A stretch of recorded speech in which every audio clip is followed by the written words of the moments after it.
Okay, Madam Chair, we are recording and broadcasting. The floor is yours. Thank you, Travis. Welcome, everybody, to the February 2023 meeting of the Delta Independent Science Board. I now call the meeting to order, and I'm going to start with an overview of the public comment process provided here on this slide as well. For those participating remotely, we'll take written questions and comments. You can email your comments to the address shown, disb@deltacouncil.ca.gov. In your request, please indicate the agenda item that you're speaking about, and if you prefer to provide oral comments, you may use the raise hand function in Zoom or over email. You can send in that intent, and then you'll just need to wait until you're prompted to make those comments. And then when you do comment, feel free to introduce yourself by stating your name and affiliation. All right, and now let's start with the board roll call.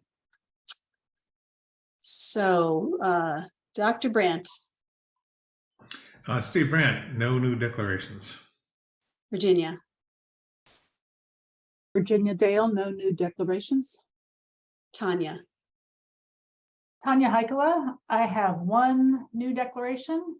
I was requested by the Delta Science Program to help advise on the upcoming Adaptive Management Forum, which was called for by both the Delta ISB in our Adaptive Management Review and in the Delta Science Plan. And Laura Larson will provide more details on the Adaptive Management Forum at a future Delta Lead Scientist report. Okay, thank you, Tanya. Tom. Tom Holzer, no new declarations. Diane. Diane McKnight, no new declarations. Bob. Bob Nyman, no new declarations. Obey. Okay, unmute. Jan Yes. Obesekara, no new declarations. And I'm Lisa Wanger, no new declarations, and Inga. Inga Werner, no new declarations. I was sticking to the alphabetical order, and we know Anna Michalak is going to be a little late, and also there are a couple people who may have to step out at various points during the meeting, so we're going to not think ill of anyone who disappears. Okay, so let me give you an overview of the agenda. We're going to discuss the Delta Conveyance Project Environmental Impact Statement that we now have a draft of. We're also going to discuss a review of the scientific basis report supplement for the voluntary agreements. And we're going to talk about what action we might want to take on the voluntary agreements. We have already said we're going to submit something. Well, we would like to submit something as a response to the environmental impact statement. So we'll take a look at that draft. And then we're going to discuss updates to other Delta ISB activities. And we're working towards a work plan that will be presented soon to the Delta Stewardship Council. So at this point, as now we've just set up our agenda, are there any public comments? There are none. Great. Okay, so I'm going to move right on to agenda item number 2, which is my chair's report and business matters. Always the most exciting part of the meeting. Okay, so the chair-elect position is vacant. We notice. Sorry. Whoop. We have a public comment? Sorry, the hand was just lowered. So I think that might be for the next item. Okay, we'll be sure to get to the public comment, and even if it was about item 1, they can still talk about it. Okay. All right. So the chair-elect position on the Delta ISB is vacant at this point. So we're still hoping to fill that position by March 2023. Please consider if you'd like to be nominated. Second item. The Delta lead scientist and the council are not providing reports at this meeting, but you do have some information about highlights. At our last meeting, Dr. Larson provided an overview of the state of the Bay Delta Science. And since that last meeting, it has been released and is now part of your meeting package. And the link is provided in, I guess it's now on your screen. So that is going to be some useful reading to understand with current efforts. Okay, and then the next item that's also available is the Delta Science Tracker. And you'll remember that this is an inventory of science activities that tracks funding and progress. And so there's a link in our meeting materials and also being shown on screen. It's a very nice layout. And if anybody wants a presentation on these materials, just let staff know. Okay, next item. As mentioned in previous Delta Lead Scientist reports, the Integrated Modeling Framework Workshop will be from February 28th to March 1st. I will be serving as a panelist, and we'll talk a little bit about our decision-making under deep uncertainty, just in a lightning talk and hopefully in offline discussions. Jay Lund, former Delta ISB member, has served on the planning team for this workshop. And people are invited to participate in that. And the idea there is to look at ways that collaborative modeling can be promoted, including interdisciplinary, but also just making models more reusable and applicable in more situations. On next item. On April 10th, representatives from the Delta Independent Science Board, Dr. Tom Holzer and Dr. Jay Lund, are going to present findings and recommendations to DWR on the water supply reliability review. And they will be having a discussion with DWR about those recommendations and whether they can be implemented by DWR. Other upcoming presentations, I'm going to be presenting to the Delta Stewardship Council at their March 23rd meeting about our work plan. So I'll be updating them on what the ISB has been doing and what our plans are for the coming year. And I'll be doing that in person, barring unforeseen snowstorms. And then we also had some public correspondence as part of our meeting package. So California Water Research provided information, public notice regarding SBK 2019 and the application for the Delta Conveyance. I'm skipping some numbers. And then Samantha Smith provided comments for the February 15th meeting on the Delta Conveyance. And we appreciate those comments. And those were about different aspects of the conveyance and potential issues. Okay, are there any public comments on this agenda item, Edmund? Yes, we have 2 public comments, and we'll go in the order we're in. Then it'll be Deirdre Desjardins.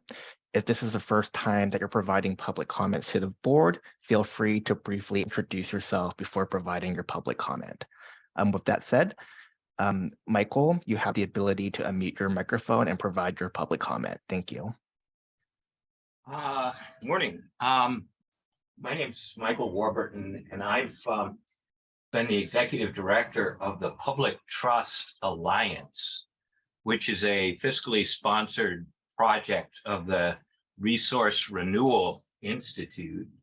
And I've been trying to work with communities in implementing their public trust rights. California still has a public trust doctrine. It wasn't given away. The trust assets were not given away during the Trump administration. And there are lots of assets that the state of California holds in trust. And the public trust doctrine is a unique institutional framework because it's adaptable. And in the 70s, there was a case called Marks v. Whitney, which said that, any Californian has standing to bring up the public trust doctrine.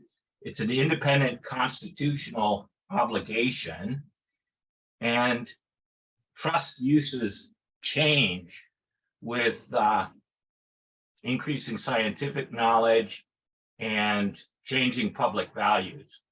And it's been a mechanism for institutional adaptation for centuries. California has a pretty extensive case law history, and people know about it, but it's been opposed by the legal profession.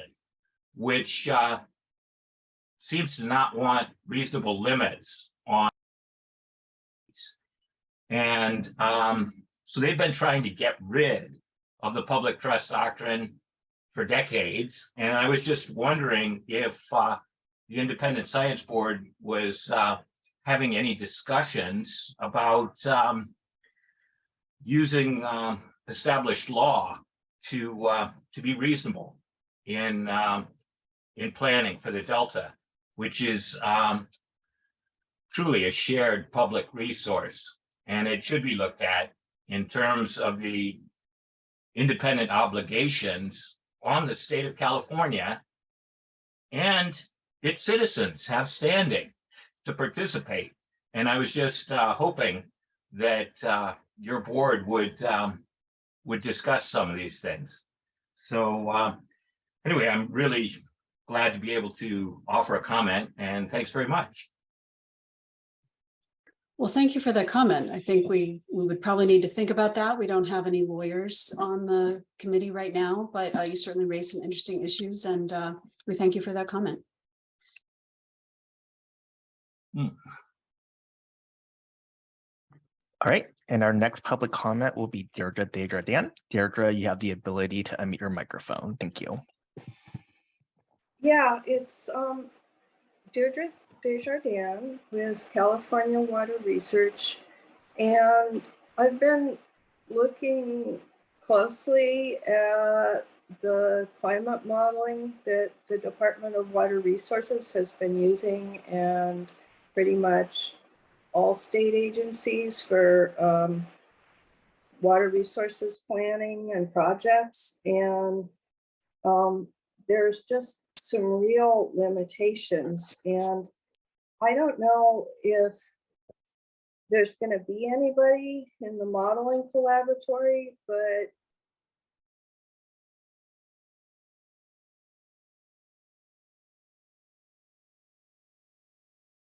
that's being done. First, the 10 climate models. Recently, they found that none of the climate models in CMIP 5 or CMIP 6 match the pattern of sea surface temperatures that we've seen in the Pacific. And sometimes people need to really talk to the leading researchers who are not in California, but there is a ENSO blog, and they could be invited to dialogue. And there's some incredibly important information. Richard Seeger, who led the 2014 drought attribution study, now says that the models, it's very unlikely that the current extended 20-year drought in the Southwest is caused by internal variability as represented by the models. So we're really in uncharted territory. There's much more deep uncertainty, and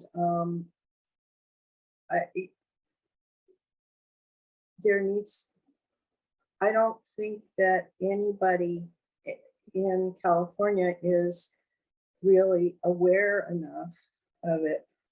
And the other issue is downscaling, and we're not using the most recent downscaling methods, and that's incredibly important for California because we have a Sierra Nevada, and the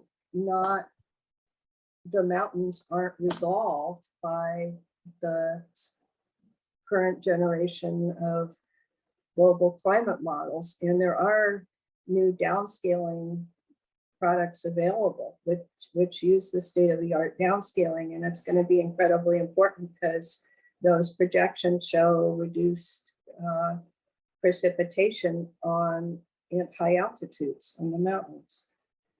So anyway, I don't know if there's any way of getting any of that in the modeling collaboratory discussion, but I think it's going to be incredibly important for dealing with the challenges we face. Thank you, Deirdre. I mean, I think you know that we share your concern that the best science be used with climate projections, and we're certainly going to continue to promote that idea. I think it's too soon to start worrying about the collaboratory. I think it's very early days and the scope is not very firm. So I think, you raise important points about are things being set up in a way to be updated and using good information. And I think that's very consistent with some of our issues. So I think we appreciate those comments, and we'll keep those in mind. I see Anna has joined us. Anna, would you just like to say your name and whether you have any new declarations? Yes, I apologize for being late. I had another meeting that ran over. My name is Anna Michalak, and I have no new declarations. Thank you. And did any other board members have any other comments on the agenda or what I described in my chair's report? You'll get your chance to talk. Yeah. Okay, well then let's get into our first substantive discussion, which is item number 3, the review of the environmental impact statement. So before I turn that over to Inga, who took the lead in drafting our current draft of a review statement, I just want to remind folks of the background. On December 16th, 2022, the ISB submitted its final review of the environmental impact report for the Delta Conveyance Project to DWR, and a copy of that is in the meeting packet. But on that same day, the U.S. Army Corps of Engineers released the Environmental Impact Statement, or EIS, for the Delta Conveyance Project, also part of the meeting packet. And comments were originally due on February 14th, but have now been extended to March 16th. So at our last meeting, we discussed that we would draft this comment letter, and Dr. Inga Werner stepped up to lead that. And so now we'd like to discuss, we'd like to get an overview from Dr. Werner and what actions, and we'll think about what actions we want to take next. So Inga, if you could go ahead and give us an overview. Okay, thank you, Lisa. And I want to acknowledge, of course, co-authors Lisa Wenger and Stephen Brand, who also helped with this letter. So, and of course, the input also came from all the members of the DISB. So I just want to give a brief overview for those who have not been able to read the letter, the draft letter at this point. And I will not just read it to you, it'll just be an overview. So the memo that will be submitted along with a copy of the review of the draft Delta Conveyance Project Environmental Impact Report. It provides just a general review due to the limited time available for review. We noted that the draft EIS shows several improvements relative to the draft EIR. And these are the cumulative analysis was somewhat more comprehensive, and the presentation of the material is clear and concise. Thank you, whoever is highlighting this.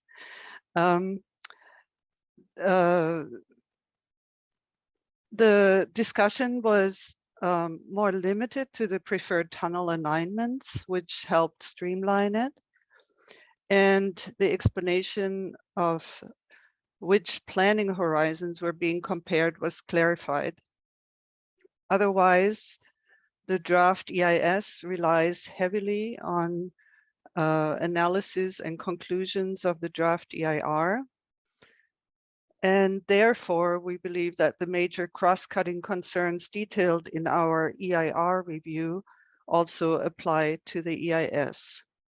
So I don't think I need to read the 3 points. And this is for Bob. Bob, these are just the general summary points that we outlined in our review of the EIR, not the 8 detailed points that we wanted to address. In addition, we had some specific comments on the draft EIS, which I will just briefly summarize here.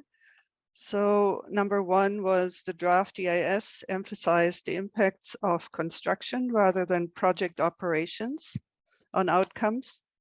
And some risks are given uneven treatment, sorry. Point two refers to the fact that the draft EIS differs from the EIR in discussing more of the presumed consequences of the no action alternative, but it does not provide detailed analyses of improved understanding of the effects of project alternatives. Point three is the analysis of climate change was extended in parts of the report to 2072 or 2100, which is helpful. However, because future climate change influences on operations were not included in the analysis of future conditions, these analyses are still incomplete. Point four was that some conclusions that differ from the draft EIR are not well documented or explained. For example, it covers terrestrial species not evaluated in the EIR, but the basis for the conclusions drawn is not provided. Also, the justification for differing conclusions about the significance of a few socioeconomic endpoints relative to the EIR are not well explained. Point five refers to the analysis on water quality effects on biota and indirect pathways of effects on human health. It lacks the analyses and relies heavily on information provided in the draft EIR, which also is focused on public health considerations. Here the EIS, one of the exceptions are the selenium effects on birds. Greater detail on the potential effects of construction and maintenance of the project alternatives and the consequences of altered flows on species of concern and their habitat are needed to adequately address potential project effects. Lastly, with regard to seismic risk, it includes information about Bay Area faults that could lead to a biased interpretation of the seismic hazard in the Delta. The seismic sources in the Bay Area are much more active than the sources in the Delta, but are less important for projecting risk within the Delta. Another potential concern is that is not addressed in the EIS is whether levees can withstand tunnel boring beneath them.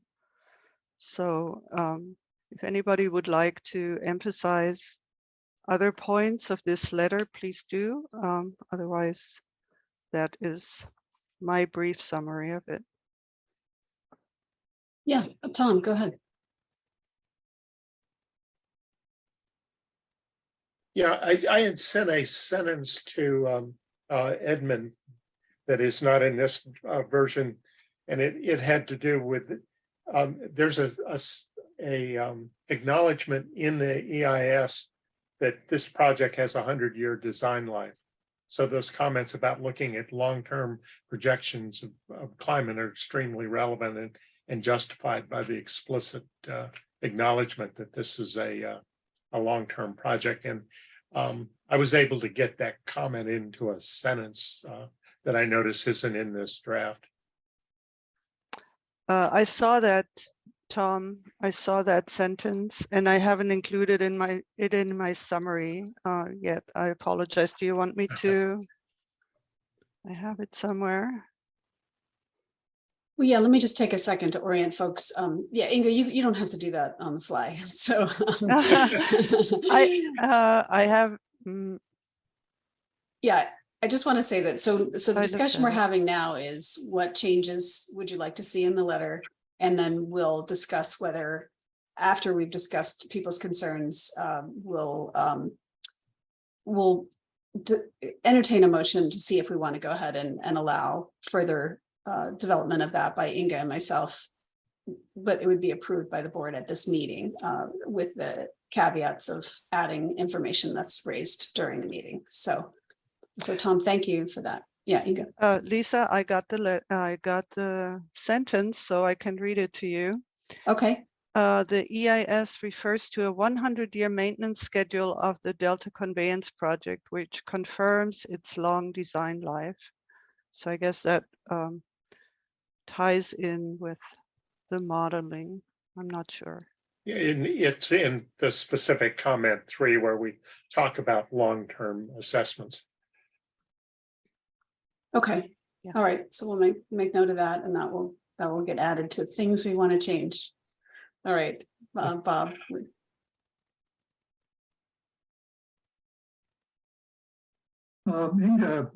This is Bob. I thought our review was very well written, and I think you hit on all of the points very well. The concerns that we have, and you have my comments about. I thought one part was kind of confusing. That we say there's 8 concerns, but we only list 3. But I just think that needs some clarification. But I'd like to make this comment, and it doesn't, I'm not sure the board would go along with it, but I'd like to make it anyway, because the EIS to me, in terms of its tone, was kind of scientifically insulting.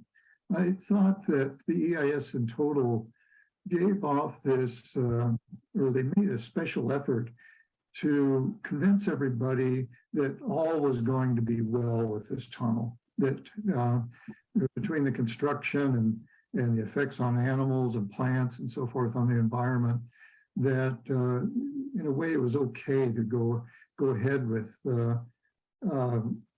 tunnel construction, and largely based on analyses that were done by the state. They did very little in terms of going back and doing their own analyses. And the consequence is we end up with this patina that all will be well. And so I thought, in terms of the tone of our response, I thought we were being too polite. And I guess I say that because I did feel scientifically, I felt very insulted by a report like this that would come out with such that all would be well when we're dealing with such an important, or a project that may have very important long-term consequences. And I don't think the Corps of Engineers did their job very well. They didn't do it the way they should have done it. So I'm just going to throw that out, that I think we're in our response, we're being too polite, but I really don't know what to do about it. And in fact, many of you, or all of you, have probably a lot more experience in this arena than I do. But I'm just going to throw that out there for what it's worth and let you know how I feel about it. So, all right. So anyway, thank you for listening. Thank you, Rob. It sounds like we may have to emphasize that point a little bit more, that it came out in two of our specific comments where we said, well, you're putting emphasis on the impacts of all these other things that may happen under the no project alternative, but you're not highlighting the actual impacts of the project alternatives. So maybe that needs to be its own point. It's an idea how we could address it. Yeah, I do think we want to stay away from process per se, because I don't know exactly how the Corps decides how to invest in new analyses and what their criteria are for that. So, you know, that may be a reasonable choice given their constraints. I don't know, but I think we can say whether the science is adequate for making a decision, or maybe we can't say that exactly, but we can say these are some issues we see with the adequacy of the science. So I think the more specific you can be about what you think is lacking, and I do think we have many points between what's in the memo and what's in our original EIR. We have made quite a few points about the science that's missing. So yeah, I think we can probably just put a bow on that in some ways. Before we go to Obe's comments, does anybody else want to make a comment about this issue? Because I do feel like I want to capture what we want to say if other folks have perspectives. Steve, why don't we go to Steve because he's got the institutional knowledge, and then Tom, you want to comment on this issue? Yeah, okay. Yeah, thanks for those comments, Bob. One of the, I think the most important sentence in this review is therefore we are including a review of the draft EIR as part of this EIS review. And that means to me that our EIR review and every single item in there applies to the EIS and needs to be carefully considered, particularly our 8 main concerns. And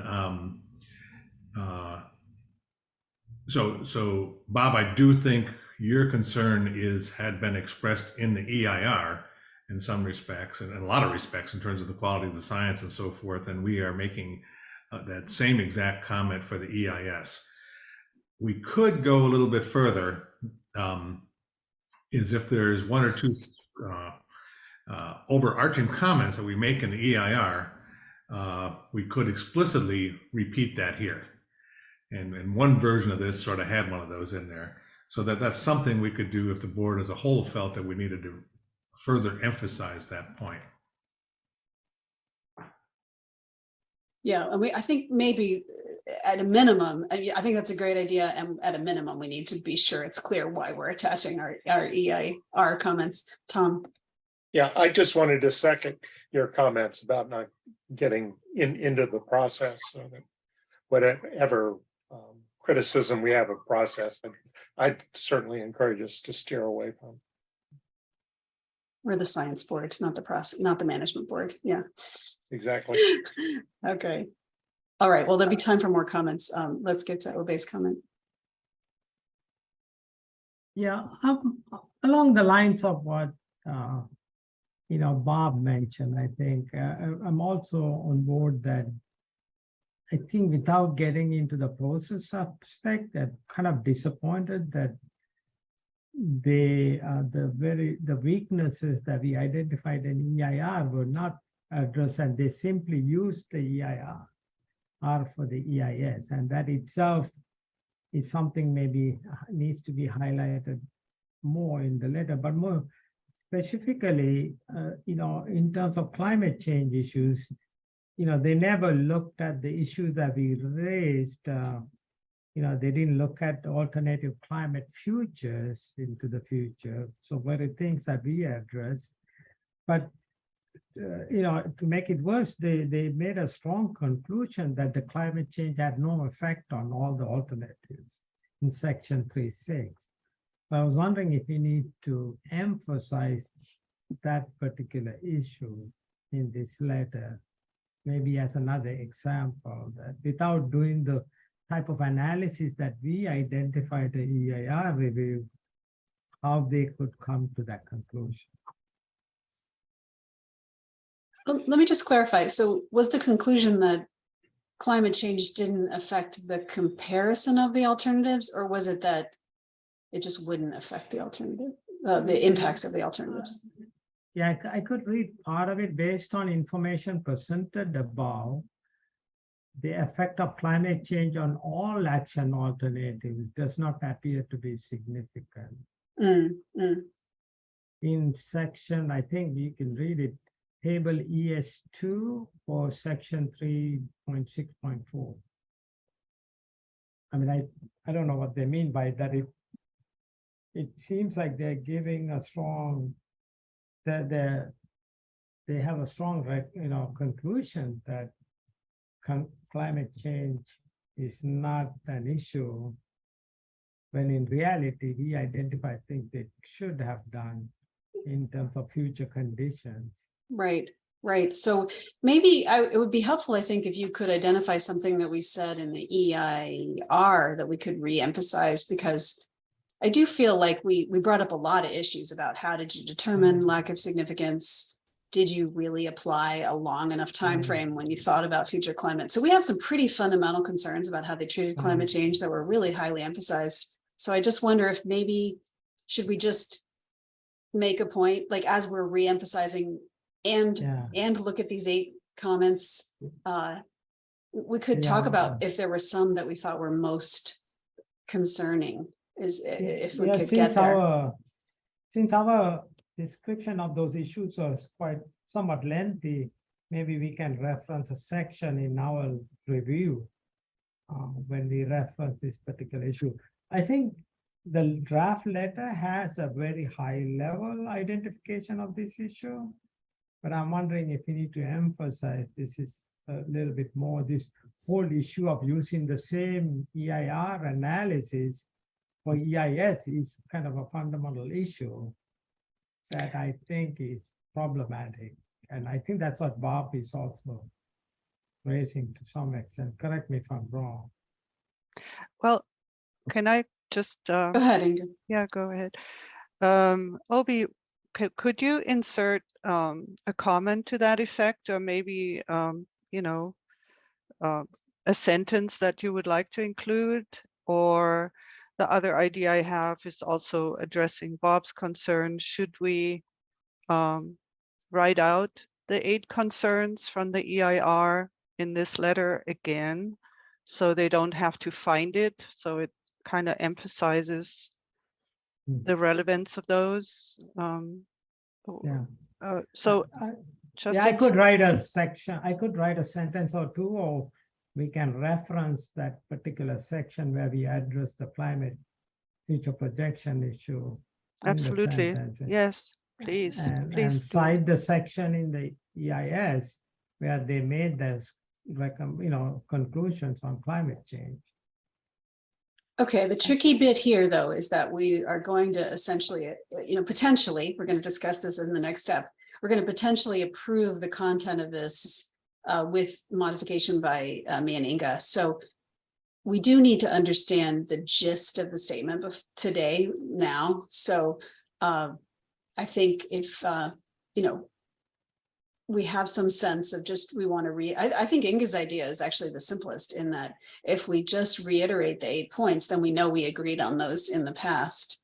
And I'm sure there's something about the inadequacy of the climate change analysis, and we could just say that the same problem applies here because, yeah, and I suppose we did talk about the fact that they did expand the climate analysis. So I think what we need to get this right, we need to say, even though you expanded the climate analysis, these limitations are still there. And so we need to figure out how we want to word that, right?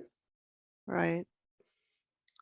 And Obi, I mean, it would be helpful if you just inserted a reference, to the respective section. We could easily insert that in the text. Yeah. Okay, I will. Steve. Yeah, in terms of trying to emphasize what we did in the, what we said in the EIR, one thing we could do is that sentence that I quoted before, we could highlight it to really point out that the EIR review is a legitimate and formal part of our EIS review. The second thing to note that if you look at that third paragraph where it highlights those 3 things, that we had said in the EIR that it lacked clear illustrations of how the proposed project affects so forth, the clear evidence to support some of the less than significant and clear descriptions of uncertainty stemming from climate change effects mitigation and so forth. All of that from the number 1 to the word relationships further down is actually a direct quote from our EIR review. So we should put it in quotes. Yep. That is our EIR review, and maybe that's a way to summarize some of the things we're talking about. Rather, at this level of a letter, rather than putting in the individual 8 points. Each of the 8 points we have are 2 or 3 sentences long, and we'd have to go through those carefully to see if every one of them exactly is of value to the EIS review. So I would argue against that. I would just say that we highlight that sentence that the EIR review is a part of our EIS, formally a part of our EIS, and then put this in quotes so that they know that that's a component that is applies to both. Okay. I like that idea, just because again, time is short and we want to draw them to that review, since we won't do an adequate job of repeating ourselves here probably. So I mean, I think, like I said, the letter has a very high level mention of what we are discussing in terms of climate change in particular. I mean, we can leave it at that if we can, repeat what we said in a summary form. I don't know, instead of laying out in detail. yeah, although it would be helpful, I mean, given that we said something a little bit complimentary about their climate change, I think it would be helpful if whoever wrote that could say what that added more specifically or didn't add, so that we don't leave them with the impression that it was done better if we don't think it was really applied better. I think that's what you're saying, Obey. Yeah, I hope, I like to know what was that they improved a little bit more, but I'll have to read and see. But I didn't write that part, I don't think.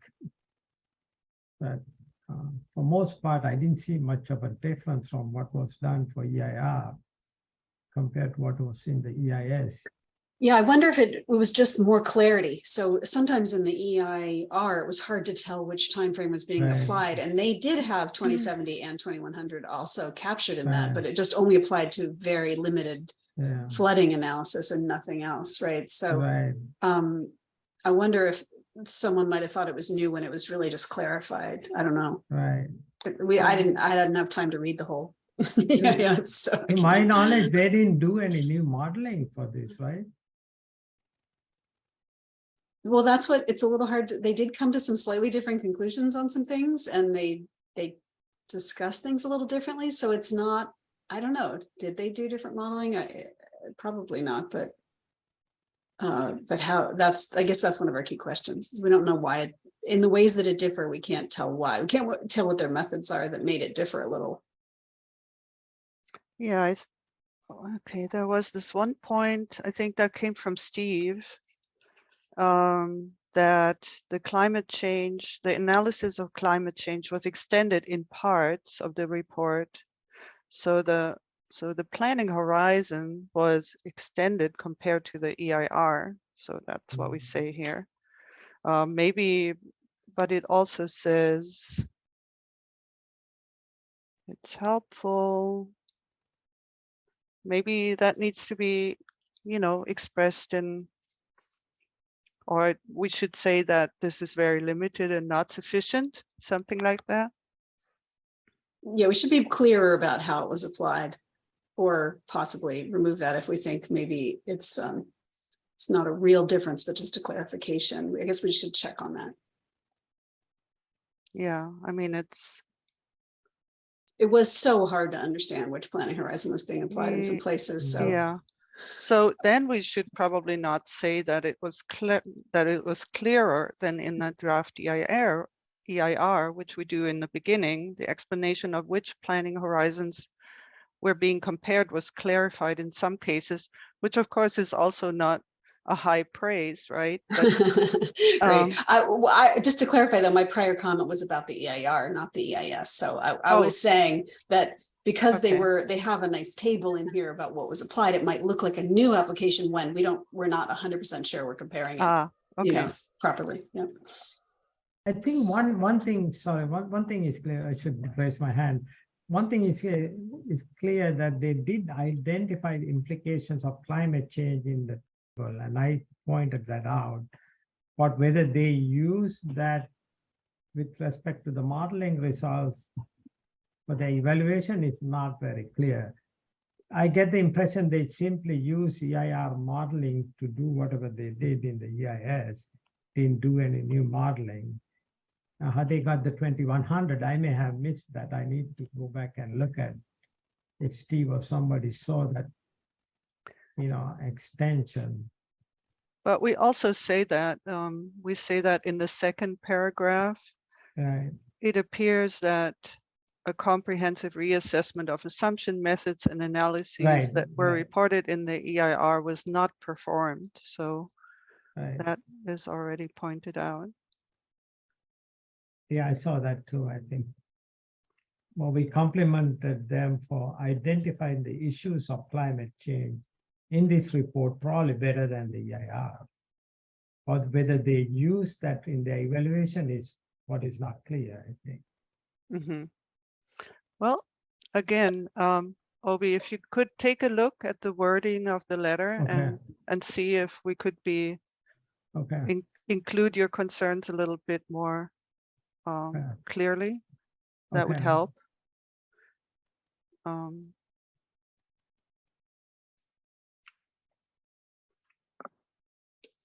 Do we have any other concerns that haven't come up yet?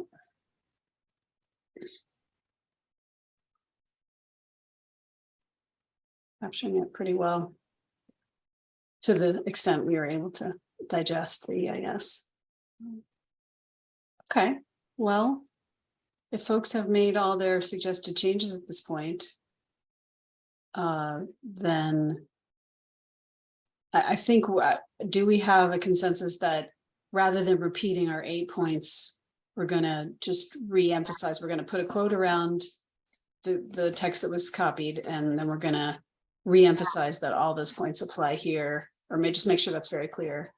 Do we have consensus that that'll be adequate? Yeah. Okay, getting some nods. But we still will re-emphasize the lack of climate change, and to Bob's comment, what did we agree? We agreed that we would make some points about about the lack of significance. I mean, I do think it's in there. I guess it's just a question of how do we emphasize it a bit more to address Bob's comments. Mm-hmm. We can think about that. So I think it's really just a matter of maybe pulling stuff out to topic sentences, or something, so it doesn't get quite as lost, because I do think in essence we've addressed that, Bob. Would it be satisfactory if we brought in if we put that into a separate point to highlight it more? We could yeah, right. I think that's a good option. Mm-hmm. Just use one of the sentences in point I think it was I'll have to look. Point. So I mean, the essence is what I'm hearing is, by not doing any new analyses, and by having a focus on, say, construction impacts versus operation effects, and also not really doing any new climate analyses, their conclusions of no significance, have the same uncertainties that we raised in the EIR review. Something along those lines, like just sort of re-emphasize what the big gaps are that give us pause about assuming no, or concluding no significance. Yeah. Well, I found the spots. So my idea was to bring one or two sentences from point 1 and from point 2 together with respect to the detail of analysis of the no project alternative versus the project alternatives, which appears in both of those points, in both of those paragraphs. Is that addressing your concerns, Bob?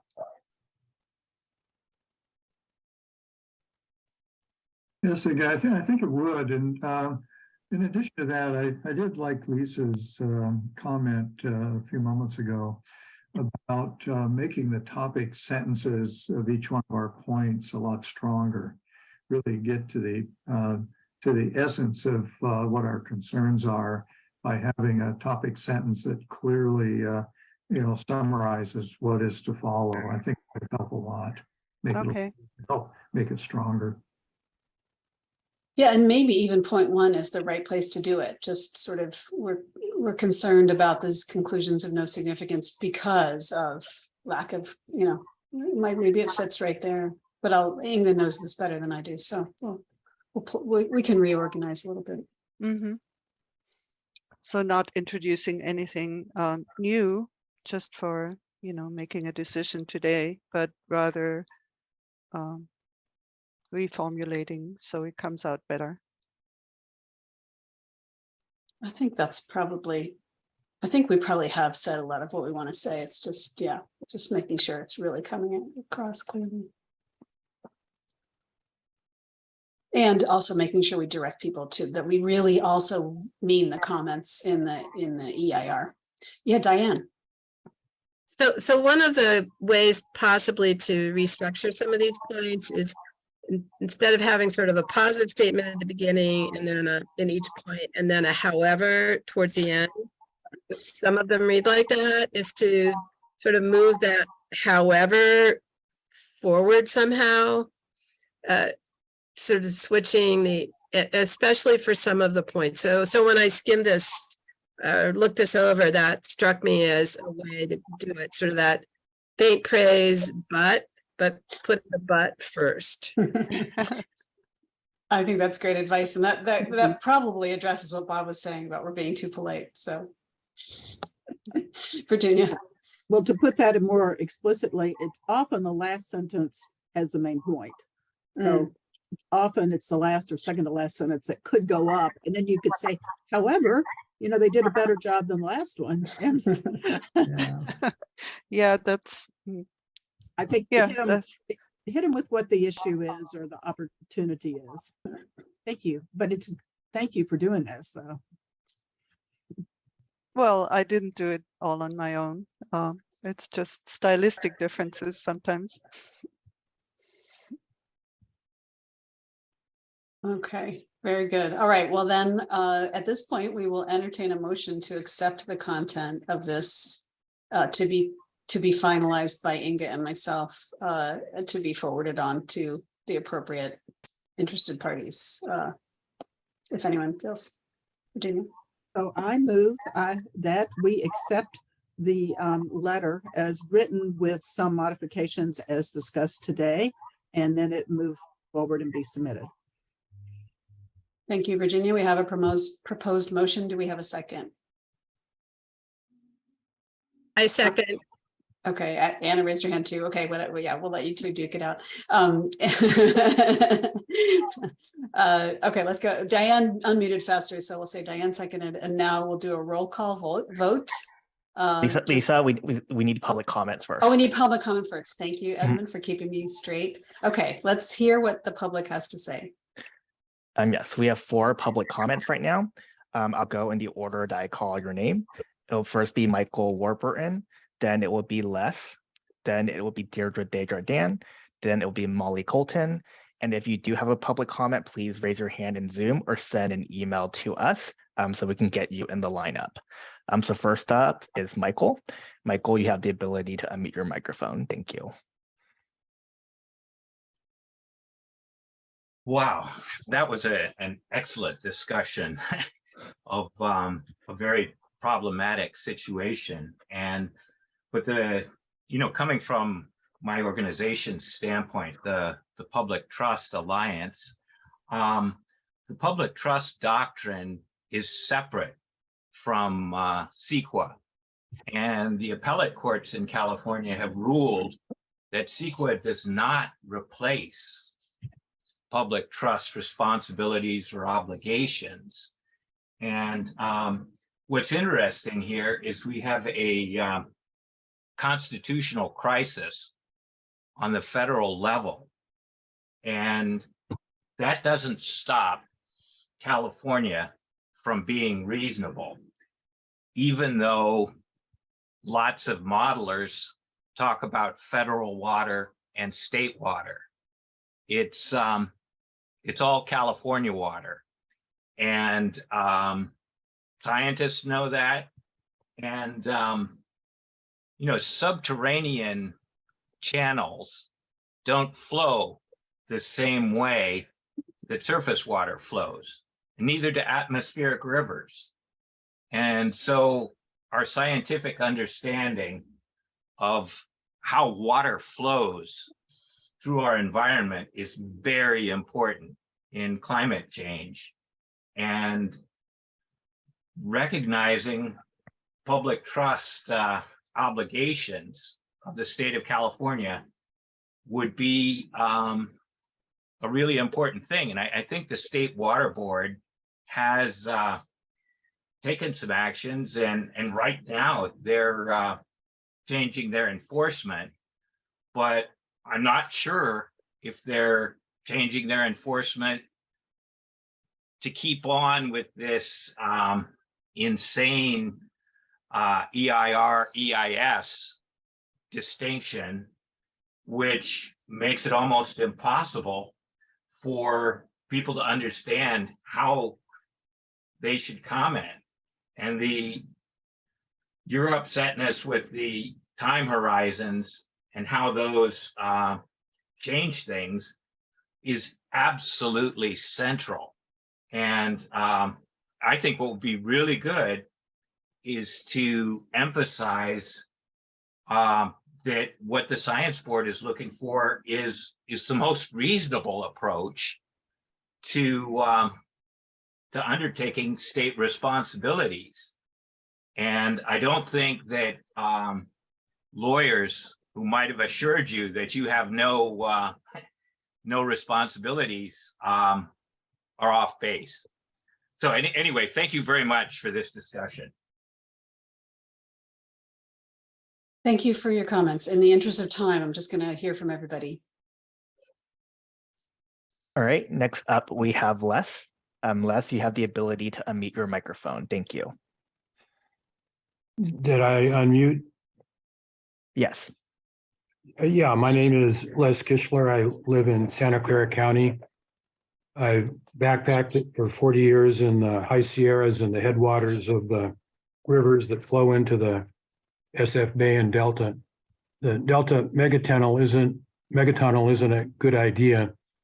The recent rains and snow should not be used as a reason to promote unsustainable growth in the ag lands of the Central Valley or urban growth in other parts of California. The rain and snow melt should be allowed to give the San Francisco Bay and Delta and the rivers that flow into the Bay and Delta a chance to renew their aquatic integrity from the deleterious exploitation they've been suffering in the last couple of decades of unsustainable growth. So at any rate, thanks for your discussion and good luck. Thank you. Next, we have Deirdre Desjardins. Deirdre, you have the ability to unmute your microphone. Deirdre Desjardins with California Water Research. And I wanted to say, NEPA has a public engagement requirement, and one of the requirements for best available science is that it be comprehensible to people. And I was very concerned about the assumptions in the climate change modeling and the use of the central tendency projection, which is absolutely the core of not adequately considering uncertainty. And a group of sort of environmental groups couldn't find the justification for using the central tendency model. It was just buried in footnotes to references that you had to dig out and go through.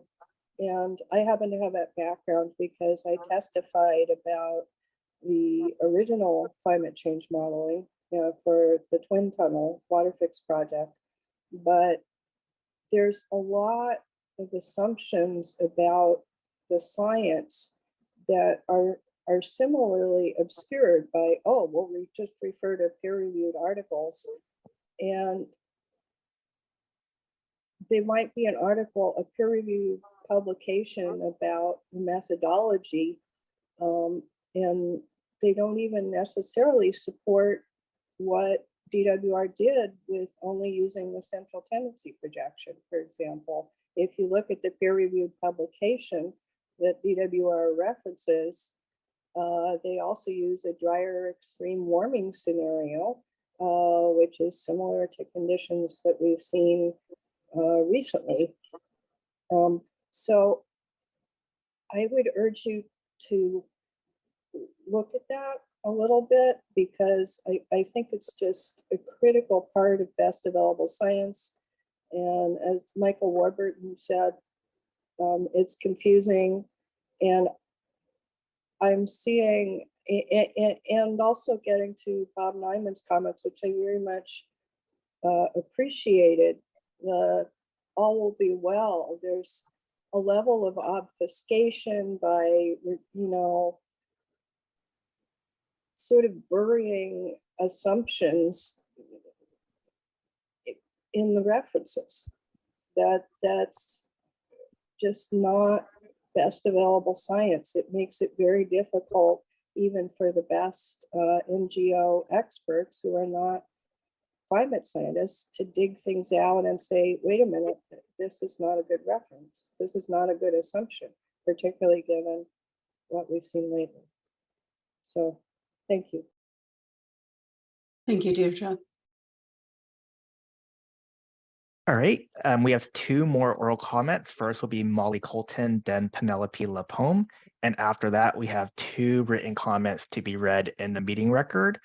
If you do have a public comment and you have not indicated that you plan to provide one, please make sure to raise your hand or send us an email of your public comment to be read. Thank you. With that said, Molly, you have the ability to unmute your microphone and provide your public comment. Thank you. Hi, thank you. Hello, my name is Molly Colton with Sierra Club, California, speaking on behalf of 500,000 members and supporters across the state. I'm commenting today with some top-line concerns regarding the environmental impact statement for the Delta Conveyance Project. The draft EIS describes the purpose of this project as to improve diversion and conveyance facilities in the Delta to ensure the reliability of the state water project water deliveries south of the Delta. This purpose is too narrow and limited and fails to account for the structural vulnerabilities and deficiencies in existing state water project infrastructure, including reliance on unsustainable water exports from the Delta. Lack of freshwater flows moving through the Delta have worsened in recent years, causing high water temperatures, violation of Delta salinity standards, and proliferation of harmful algal blooms in the Delta. These effects have severe consequences and health risks for native fish and Delta communities, and there are ongoing efforts, including the 2018 Bay Delta Plan update, that would increase flows through the Delta. This project is inconsistent with those goals. A no-tunnel alternative that includes urban and agricultural conservation, water recycling, stormwater capture, and groundwater management should be evaluated and included in the analysis.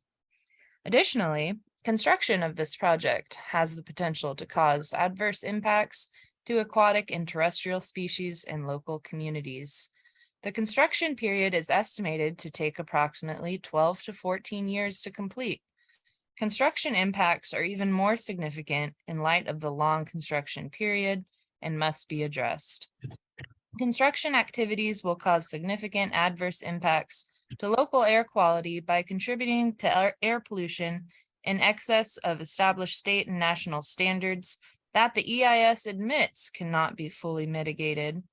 Construction will affect aquatic species directly through noise, sediment, accidental spills of contaminants during the construction period, as well as indirectly through the loss of habitat, including loss of wetlands and vernal pools.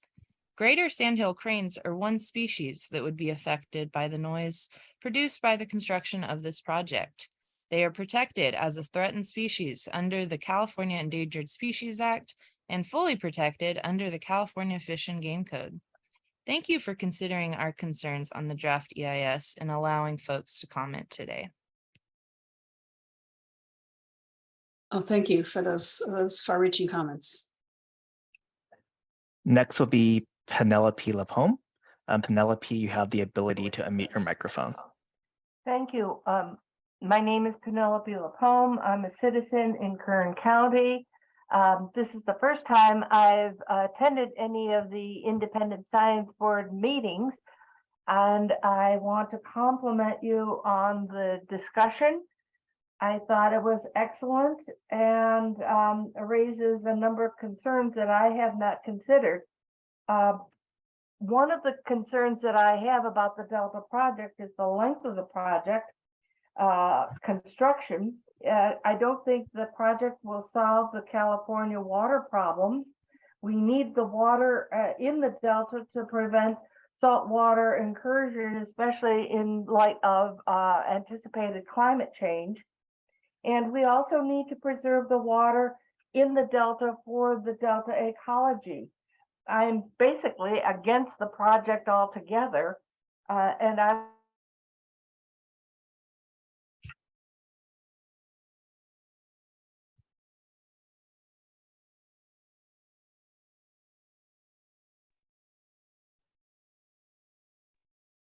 It seems I that we've think- lost the connection. Yeah. All right. Well, we certainly, I think we got the gist of what she wanted to say. Perhaps she could email if she's still hearing us, she could email in the rest of the comments. Okay. And we can also check back after we've read our public comments as well. Good We idea. have no more oral public comments at this time, but we have 2 written comments, and I'll be reading them into the record. And then we'll also be posting these written comments on the Delta ISB's public correspondence webpage after the meeting. The first written comment is from Lionel Mares. He writes, the draft EIS describes the purpose of this project as to improve diversion and conveyance facilities in the Delta to ensure the reliability of the state water project water deliveries south of the Delta. The purpose is too narrow and limited and fails to account for the structural vulnerabilities and deficiencies in existing state water project infrastructure, including reliance on unsustainable water exports from the Delta. That concludes his written comment, and then I'm going to move to another written comment. This one is from Karen Jacquez. She writes with 6 points. Point number 1, the goal of the Delta Conveyance, also known as the Delta Tunnel, is to assure the water agencies served by the State Water Project have an adequate, viable water supply. The draft EIS offers a series of alternatives for the routing the tunnel and indicates which of these is the preferred alternative. It also includes a no project alternative of doing nothing. This is not an adequate framework to address the goals of the project. The EIS should also include an alternative dealing with how the water agencies could have an adequate water supply through each of those agencies, adopting local and regional water resilience measures, including water conservation, recycling, stormwater capture, and groundwater management. By ignoring the possibility of local resiliency alternative, the draft EIS ignored the vulnerabilities and deficiencies of the existing state water project infrastructure, including that the tunnel relies on what are already unsustainable water exports from the Delta and the risk of major damage to the state water project if there were to be a major earthquake or major climate-related disaster, resulting in a major damage to the state water project or the tunnel itself. That would make it impossible to move water from the Delta to the various water agencies. Point number 2, the draft EIS does not reflect that the Delta is already at risk of significant ecological collapse of saltwater intrusion due to the amount of water that is currently being pumped south, and that this has already led to the significant water quality problems in the form of toxic algal blooms. It also does not reflect the drought and heat will worsen as the climate crisis worsens, leading to even less water availability from the Delta than is currently the case.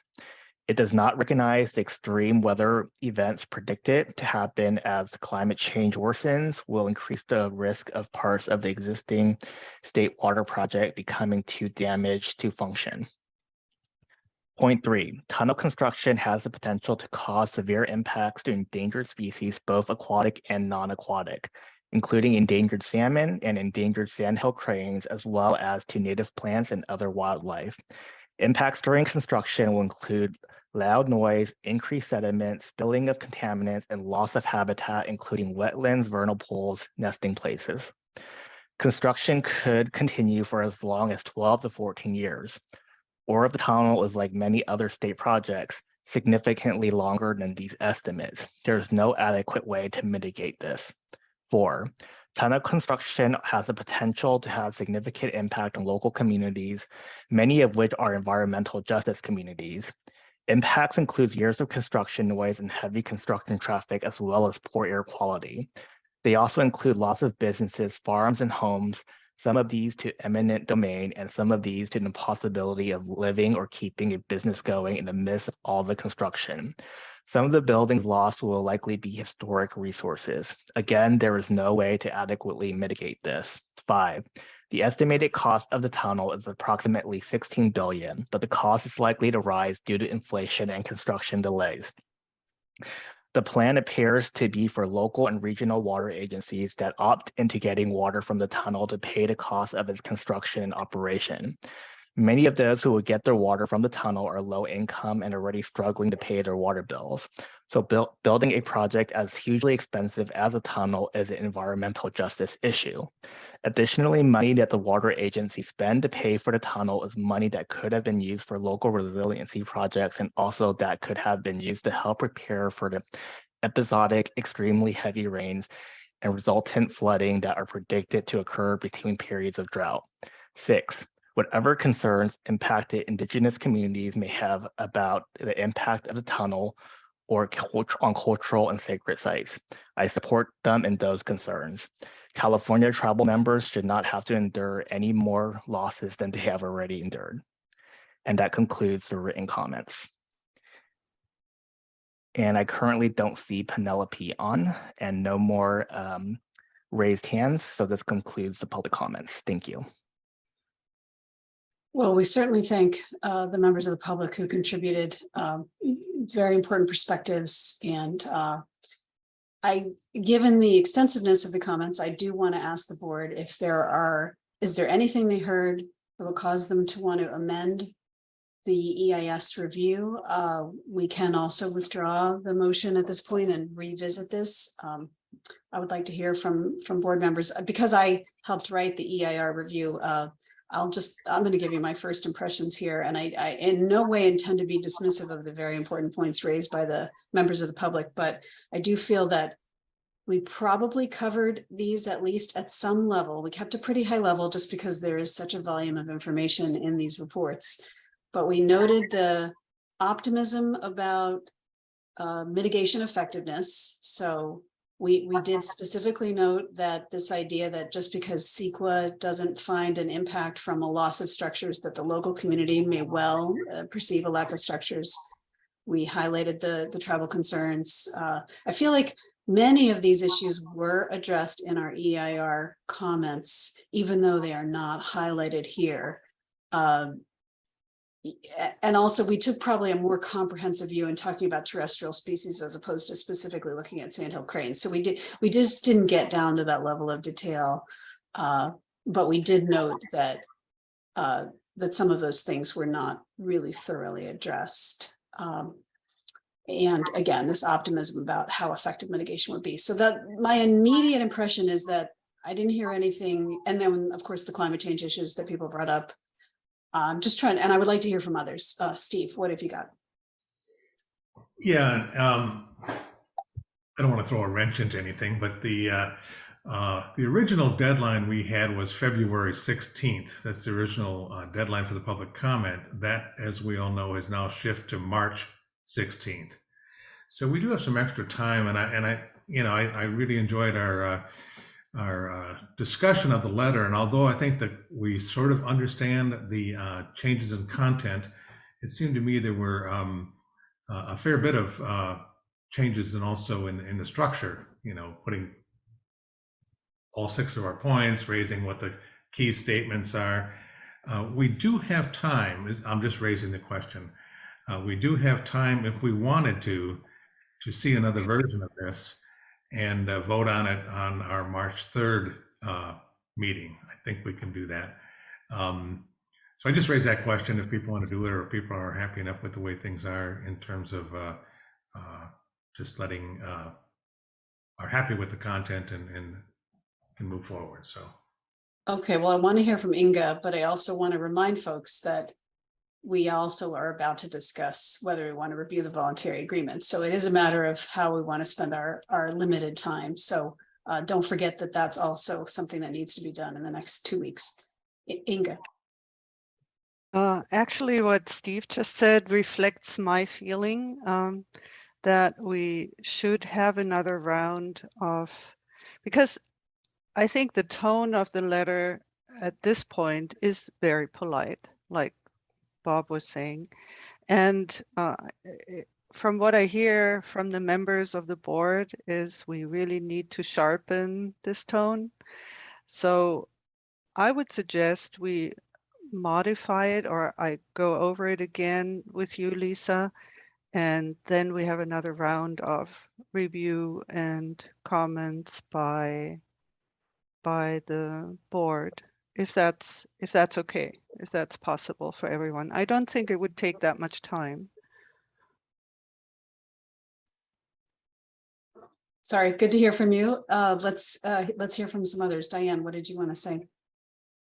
I wanted to say that the one point about the environmental justice issues, again, it is addressed in our response to the EIR, but it would merit potentially calling out more specifically at some point in this document.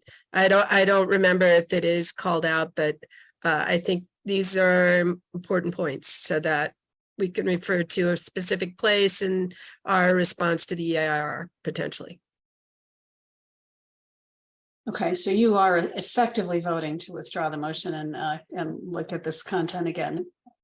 And perhaps are you volunteering to add that sentence? Well, I could look back and see where it should be added, but again, I think we could make that change without withdrawing the motion. But yeah, so I'm fine either way on the withdrawing the motion, but I think that could be added somewhere.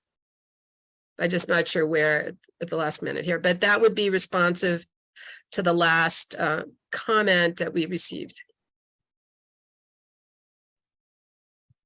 Yeah, I'm trying to remember. I do remember some comments about environmental justice. I think most of them were in the appendix rather than the main document. I think we were just more concerned about whether the local community perspective had been fully addressed from any perspective, not just the EJ perspective. So I'm not sure we have a sentence to very quickly pull in. So that's why I'm thinking that we need to revisit that. But I guess I would also raise the point of, I heard a lot of interesting issues. I wouldn't own, we could do that for every issue theoretically, like, the sandhill cranes, the salmon, whereas we tended to keep our comments kind of more lumped. So I'm not negating that environmental justice warrants special attention, but it seems to me like it could be non-parallel to how we've handled some other things is all I'm worried about. I don't know, other ideas. Virginia. Well, so maybe an alternative in between is to ask each member to spend time re-looking at the revised letter so that we attend to this, because if we put it on the agenda, it's easy to spend an hour talking about it because it's so complex. But it would be useful to have every member look at the writing, look at the tone, look for details, and to think about that. Yeah, Anna, what would you like to add?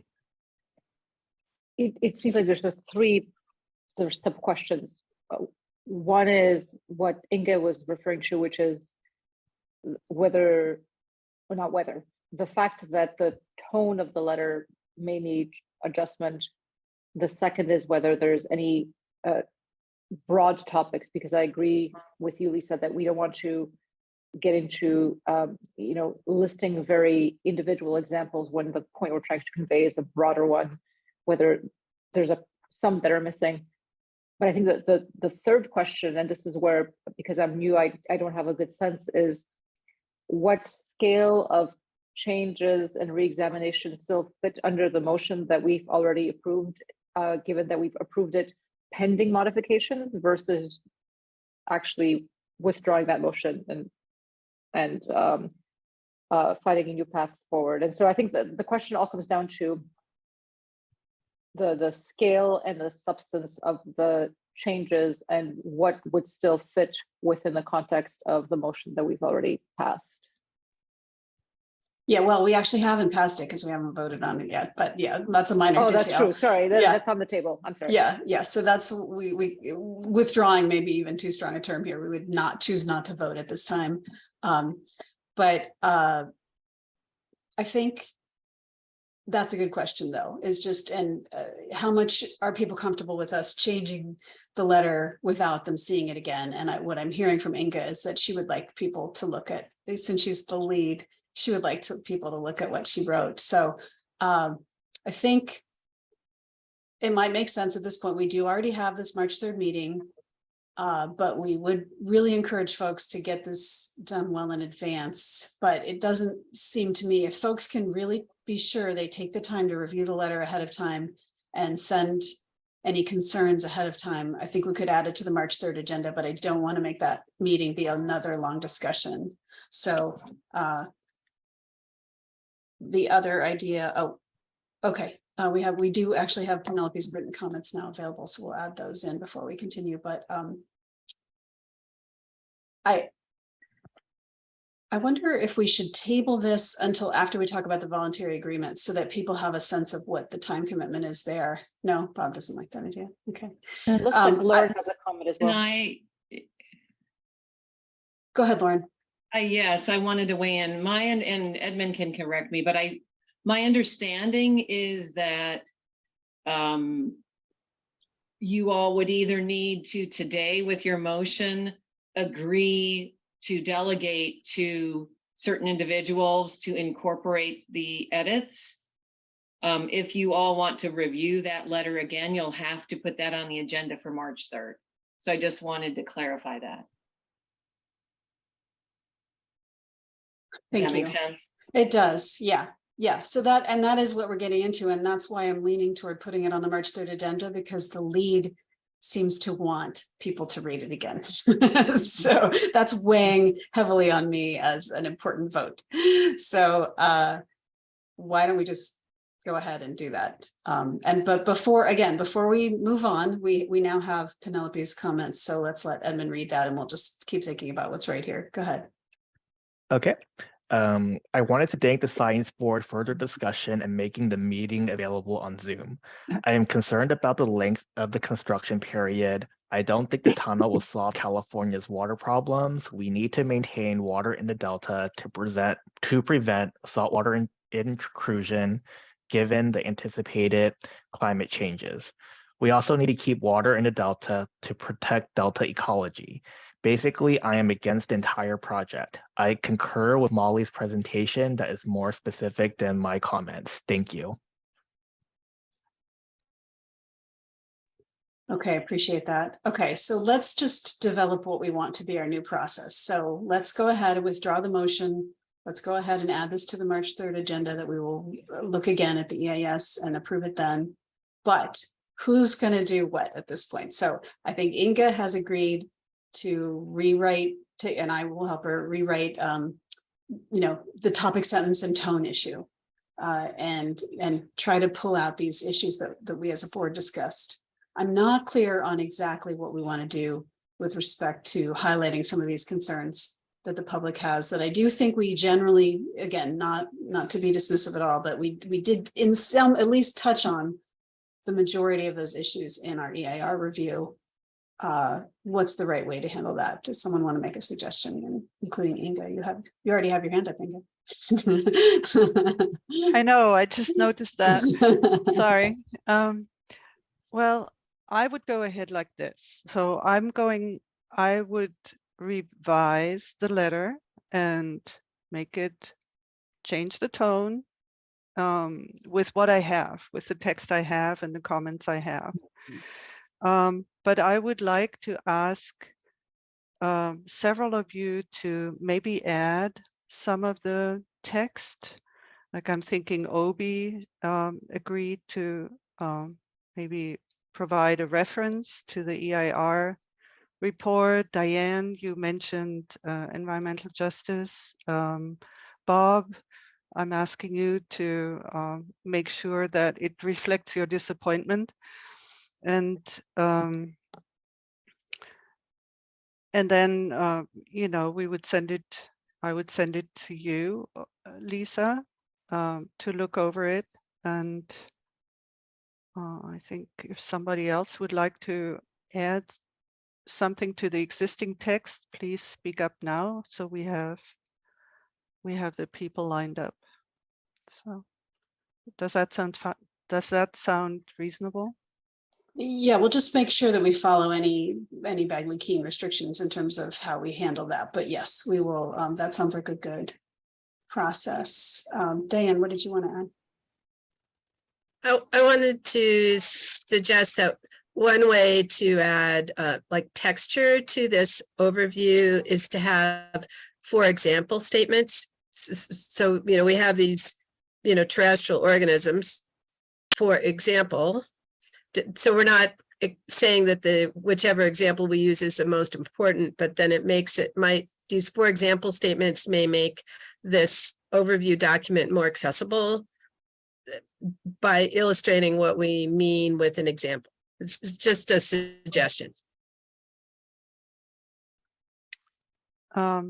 Yeah, I would like to ask you guys to help me with that, because that requires going into the EIR review and, you know, providing examples. So we each have our expertise in different areas. So please help me out there. Yeah, I'm not sure this is a good suggestion. It's just was trying to bridge some of this.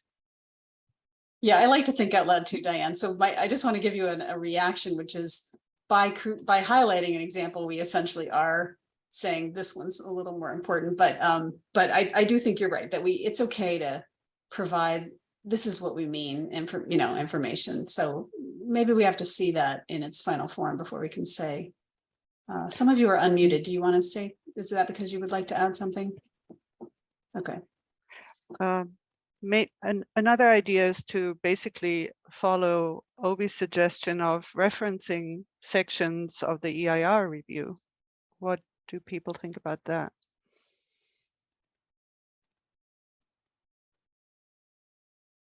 I think to the extent that they apply equally, then that would be fine. We could even in principle have I know it's awkward, like an appendix to the letter that just copies them, you know, verbatim with a citation. I think it'll be a little bit more difficult for aspects where the EIS differed from the EIR, because then claiming that the exact same comment applies to both would be more challenging. That's what we're saying in the beginning, that we're pointing out a few differences, and for the rest, we refer to our review of the EIR. Maybe oh, go ahead. I was raising a slightly different point, which is just, it's not just whether our concerns are the same, but whether the topics were treated in the exact same way in the two documents, but I take your point. Right, and that's what I'm not positive we have time to dig into, but I would suggest we crosswalk Diane and Anna's comments. So if we have some examples we think are really salient, we could put those in and then say, but other concerns are in section blah, blah, blah. I don't think the idea of generating an appendix is ideal because of that issue of we'd have to make sure the methods were consistent and all that. So I think that might be a way to handle this. And not necessarily have an example for every point, but just where we feel strongly to add something. Does that, I'm seeing some nods.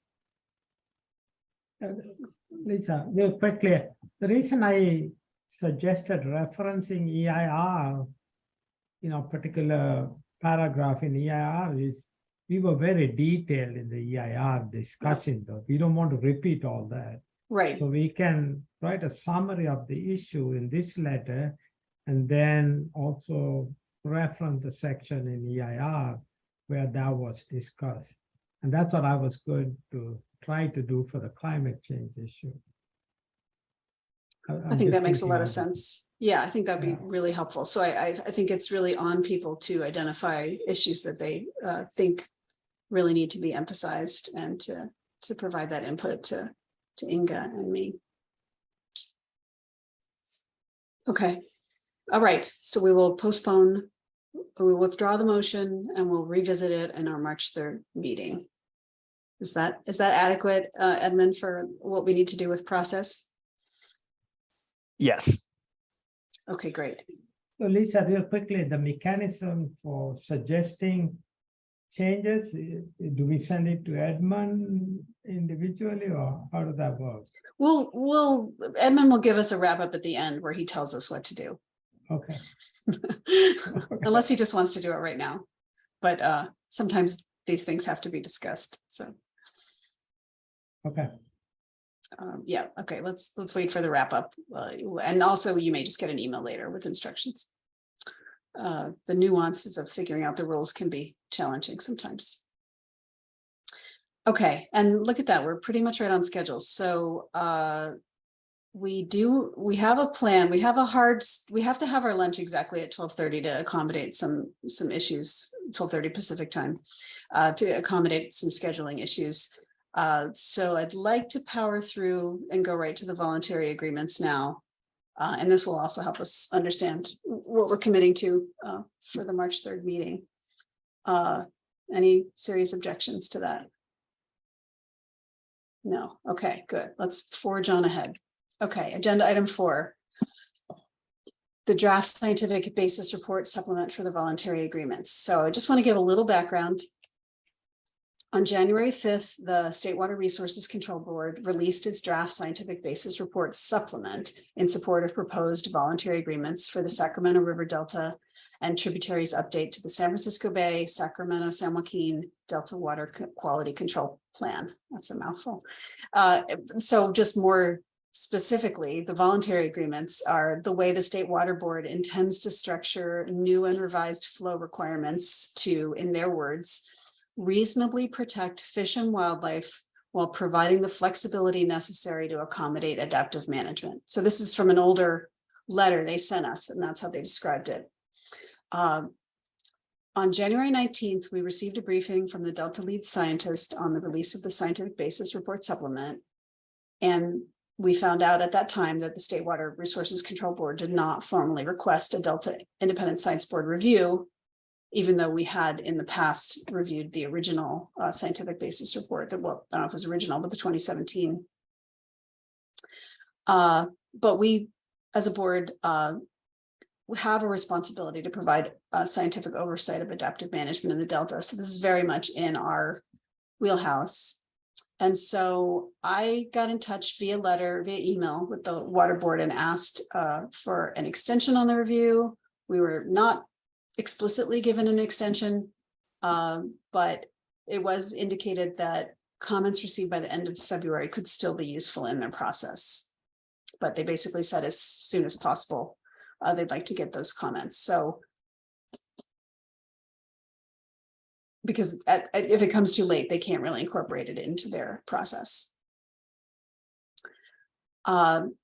We asked if there was particular areas they wanted us to focus on. We didn't get back a very specific response. They just said anywhere our particular expertise was relevant, they'd be interested in our comments.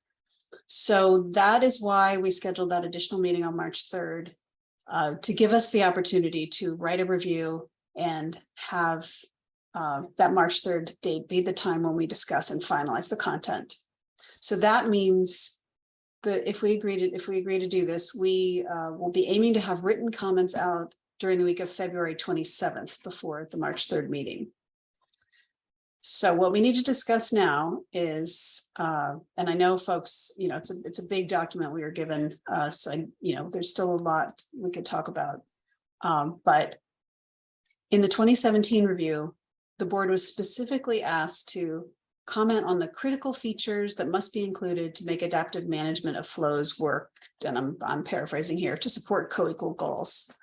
And so the discussion we should have now are, given your areas of expertise, are there comments from the EIR review that are relevant here? So there is some overlap. What other comments do you have? Not at all limited to what you said in the EIR or EIS. And then there is this question of, were the board's prior comments from the 2017 scientific basis review incorporated? So these are kind of the questions that are floating around.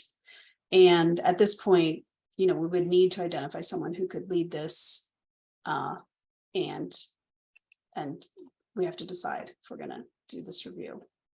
So I will just open the floor up to, Steve. Steve was here for the 2017 review, so he really should give us some more background. Go ahead, Steve. Yeah, just and maybe it resolves one of our questions. There are, for clarity, and hopefully this will be more clear, there are 3 documents. One is the draft scientific report. The other one is the final scientific report. And then the third is, and those are both in 2016 and 2017. And the third is the supplement, which is the current report. That's the way I refer to them. In the draft scientific report, we were asked to do a review. We did a thorough review. We came up with 6 major points, but our review was only about 10 pages long. And then they produced the final report, science report from that. I went back and looked at those documents, and it turns out in the final report, there's a section that's called response to comments on the draft report.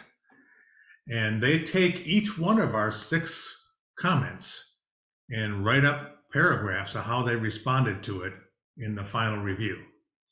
So they've done our work for us, and those comments related to the topics of flow requirements, all the various ways one could think about flow, adaptive management, climate change, water temperature, and non-flow stressors, and then the general comment about science uncertainty.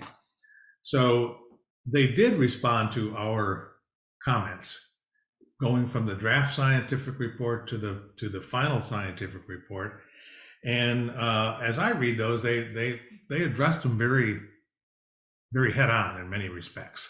They added water temperatures, they added non-stressors. If you look at the contents of the documents, they actually have some more sections in there. My own view, one could look again at adaptive management, because they keep promising they're going to do adaptive management, and they're going to do it thoroughly, and they recognize its importance and so forth. But I think my own view is there's still a lot of gaps in the details of that. So when you look at the current supplement now, the supplement document, I'm sure we've all read it carefully, is really only about 128 pages long. So it's a rather short document. It goes into 200 pages of figures in the appendices, 190 figures or something like that, that more or less provide the data upon which analyses were done. But the document itself is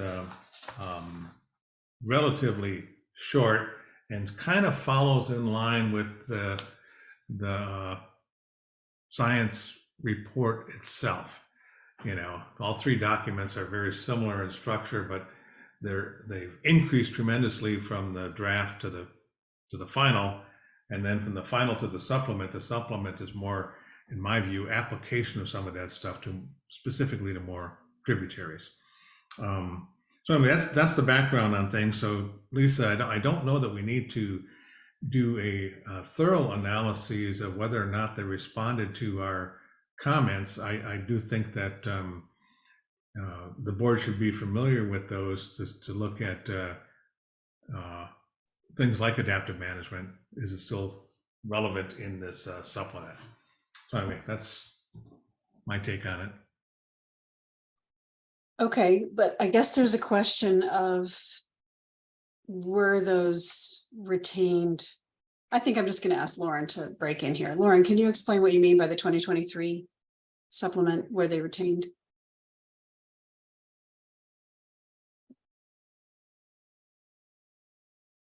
Yes, I was just wondering, this is a question for Steve, if you wanted to take a look and see if the current draft supplement still retains those responses that the board provided in response to your review of the 2017 document.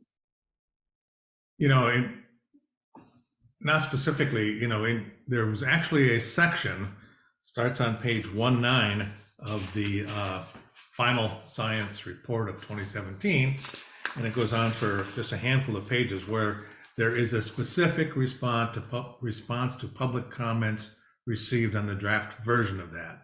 And embedded in those comments, they talked about how they responded to it in terms of temperature. We are now going to deal with temperature more specifically and so forth. So the final document not only has those responses, but embedded in the larger text are new stuff that was added in response to those comments. When you go to the supplement, as far as I can tell, there's not a lot of new stuff, but there's nothing subtracted. In other words, they didn't go back and say, well, now we're not going to consider temperature, or now we're not going to consider climate.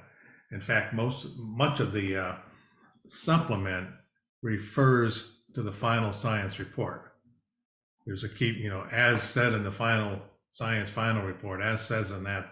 I didn't see anything that was, there's new references in that because over the last 5 years or so, so the scientific conclusions are modified based on further scientific papers that they've cited, more recent scientific papers. But as far as I could tell, there's certainly nothing that was removed in the supplement that was in the science final report of 2017 that we commented on. Clearly, there's differences in maybe in the way it was applied or in the new references and interpretations of what it all means, but not in terms of, I think, our comments. I don't know if that answers your question. Yeah, Lauren, does that address? Yes, thank you. Okay. And I'm going to take chair's prerogative here because I had a comment that builds on one of Steve's comments.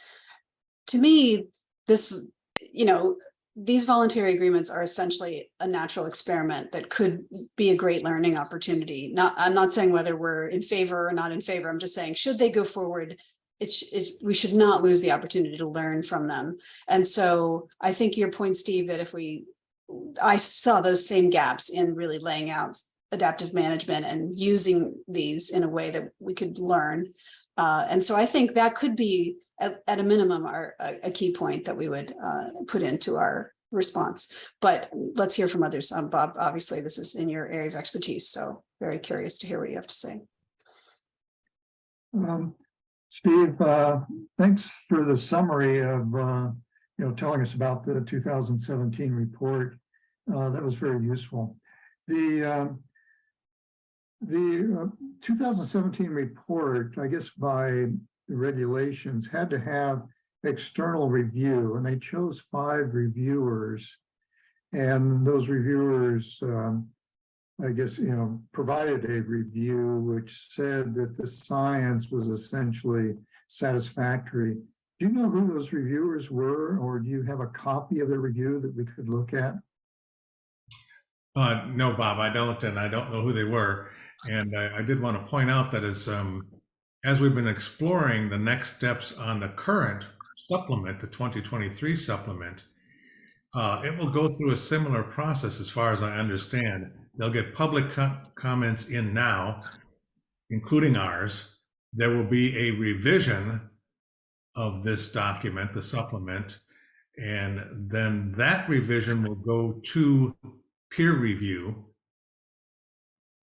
that we're not part of, but it goes through some sort of required peer review process, and then it'll be modified at the end. So I think that peer review process is something they have. Hopefully Lauren knows the details, but we're not officially in that loop. All right, hang on, Lauren popped in. Let's see what she has to say. Yeah, I was just going to say, and just to Bob, Edmund has requested from the state board the information about those reviews of the 2017 document, their official health and safety peer review. So we'll see what their response is.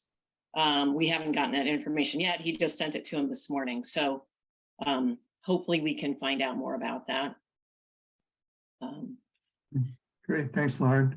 I have one more question, really for Steve. The voluntary agreements seem to, I just looked at it, I've gone over it rather quickly, and my impression is that there's a lot of restoration of wetlands involved in the supplement.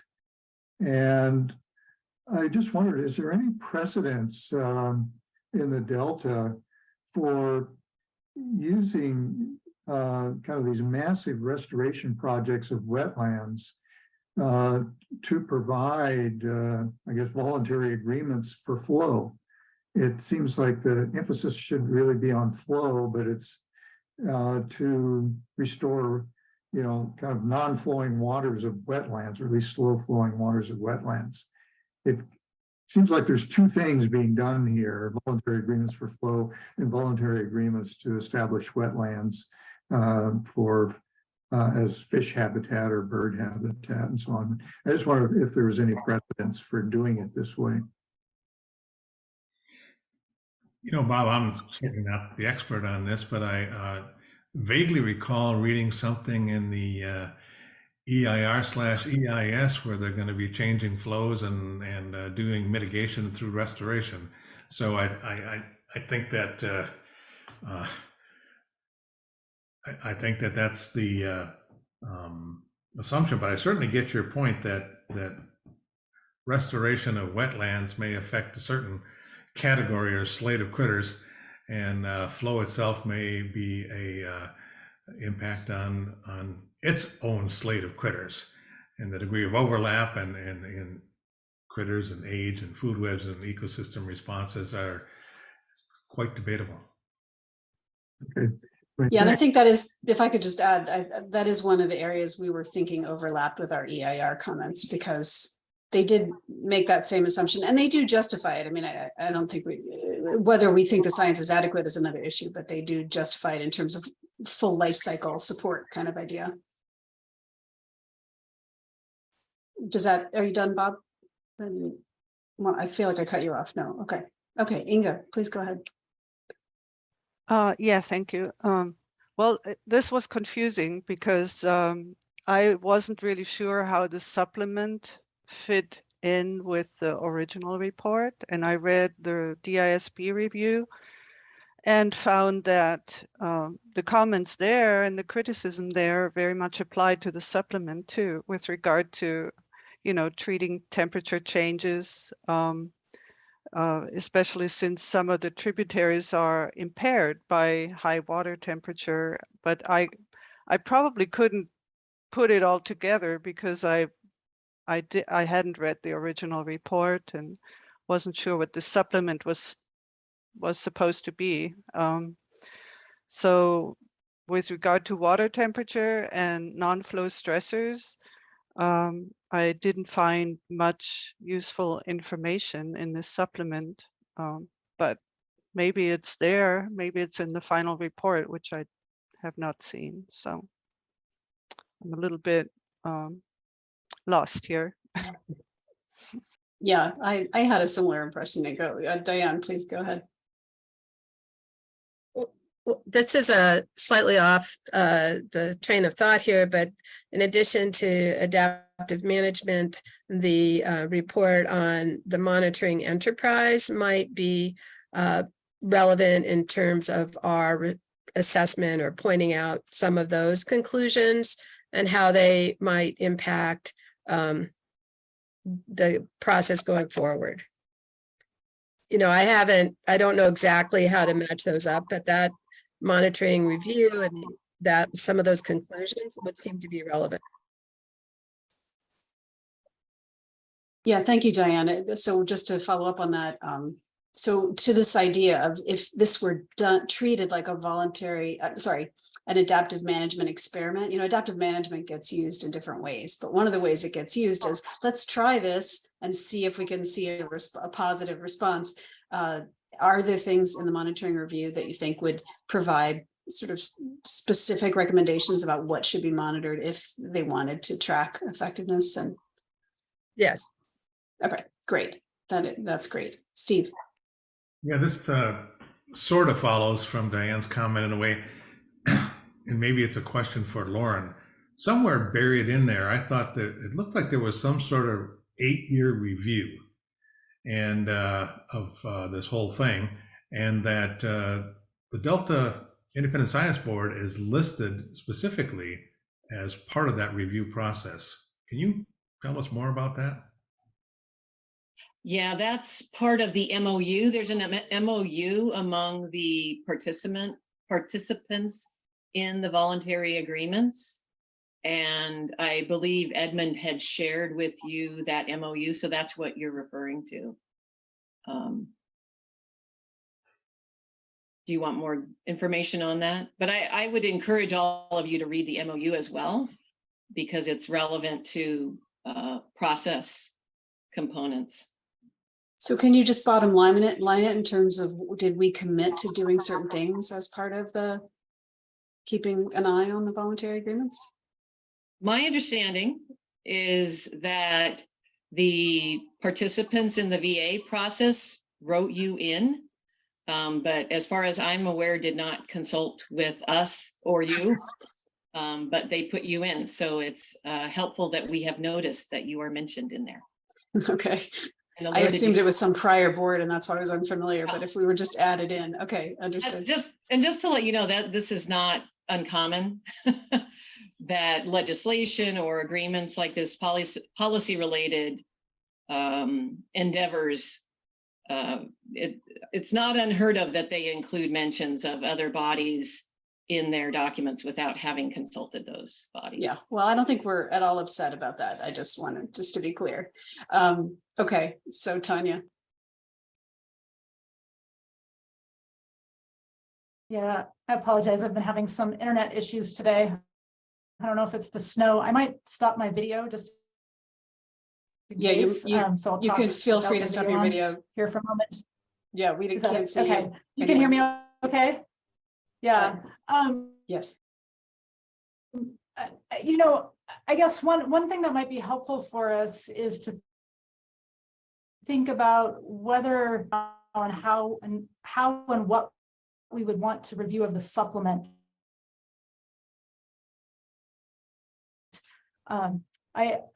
In looking at the prior review that Steve reflect on the fact that they did respond to the ISB. I don't know if the, you know, asking whether or not this document really reflects what we commented on in the initial scientific basis report is going to get us where we need to go. Supplemental report is, you know, really focused on analyzing and justifying the specific flow requirements for these VAs, and you know how the science was done to, you know, model that and assess that, and whether or not there are limitations, I guess, in, you know, how they accounted for climate change and other assumptions that went into the modeling. Seems like, you know, important questions, and are those things that we want to be addressing as a board in how we review this document, or are we just restricted to have they kind of responded, or are they incorporating our response? It feels like this is a slightly different purpose than the initial draft scientific report. So I'm just trying to get some clarity, I think, on what we want what are our goals here? Yeah, thank you, Tanya. And I think also Inga's question deserves more clarity, and I'm not entirely sure who can respond to that, but because I basically have the same question. So Tanya, just to let you know, you broke up a little, but I think we definitely got the gist of what you said. So I do want to clarify that even though I started out describing the discussion as are there overlaps with the EIR and did they address our questions, Steve essentially took that second question off the table and said they did address our questions. So we're pretty clear that we don't want that to be the focus, but your your main point is very apt in terms of, but what do we want to focus on? And so far, I think we've talked a little bit about the adaptive management, and then Inga's comments, which also are consistent with mine, is, yeah, but I don't see all of those recommendations being incorporated in this supplement. What does that really mean? And now I'm going to turn it over to Lauren, and maybe she can explain how we should think about that. Well, what I was going to do, I was just clarify, and I'm just interpreting what Tanya was saying into him, that she may have had a question of what's the difference, what's big picture difference between the 2017 version and the 2023 version. And it's basically that the voluntary agreements are agreements among affected parties on what's called the plan of implementation. So there are different approaches that the state board can take in how to implement a regulation. One of them is they can come down with a decision on how it all should be done, or they will allow the parties to negotiate an approach and bring it back to the board. So that's what's happened here. So the parties have come back with an approach that they have agreed upon through this MOU. And then the state board did a scientific basis report on that approach.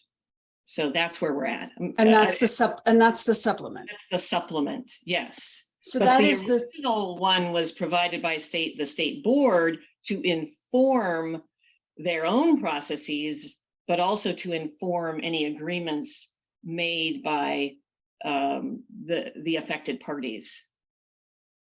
That's so my what understanding.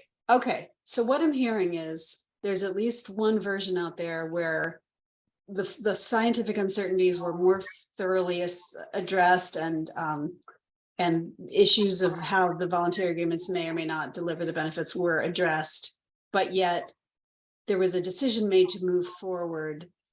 And this is the science that supports that decision. So it sounds as though there's still an appropriate place for us to say, here's where some of the uncertainties are, here's potential problems, right?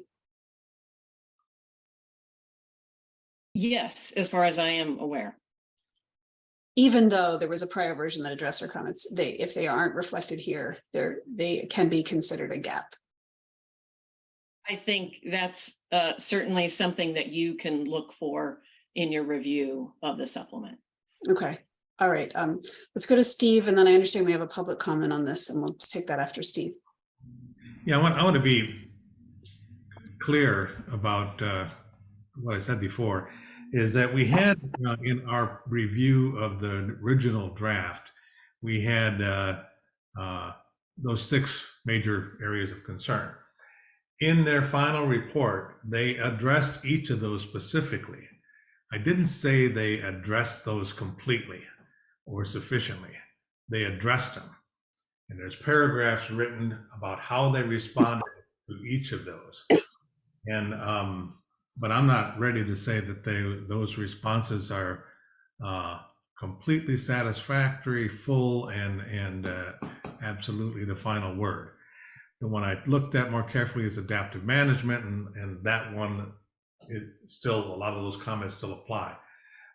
I think it's probably worthwhile to look at those other ones to see whether or not they have adequately addressed those. Because those, in my view, those are the ones that also apply to the supplement. Because I think whatever they did in the final report, they more or less presumed in the supplement, which is largely using the final report for the basis of the work. Okay, thank you for that clarification. I apologize if I misunderstood. So Virginia, I did just say we were going to go to public comment, but do you have a short comment, or is it long? Yeah, Okay. very short comment. Okay. In addition to what Steve says, we are almost totally a new board now, and we may have additional comments compared to what the board said before. So we shouldn't forget that. Thank you. That's a good point. Okay, let's hear from our stakeholder. Yes, we currently have 2 oral public comments, or 3 oral public comments and 2 written comments. For oral comments, we'll go in this order: Deirdre Desjardins, Michael Warburton, and Molly Colton. If you do have an oral comment, please remember to use the raise hand function in Zoom. With that said, let's go to Deirdre first. Deirdre, you have the ability to unmute your microphone. Thank you. Yeah, Deja Dan with California Water Research. And I just wanted to point out that there was a major new study by Hammock et al. At UC Davis of phytoplankton production and the crash of it in the Delta. They found that it had crashed fallen by 97% due to invasion of overbite clam, Photocorbula amurensis, as well as the water project operations. And the paper stated there's a growing consensus that the decline in pelagic fish abundance in the San Francisco estuary is at least partially due to a trophic cascade triggered by declining phytoplankton. So I have a brief summary of it, but that was a really important study, and it was partly tied to operations that hold water back in the spring and export it in the summer, which sort of turns the natural hydrograph on the head. And there's a real question as to whether habitat restoration is going to compensate for those operations. There is, in the Bay Delta Water Quality Control Plan, there is a provision to provide enhanced spring outflow. And there's also an issue that the water projects, state and federal water projects, are petitioning to have that requirement waived this year, even though it's a wet year, to hold water back in the reservoirs for drought. So we haven't seen that spring pulse that was originally planned to be provided, and it seems to be very much associated with the whole collapse of phytoplankton and other pelagic species in the Delta.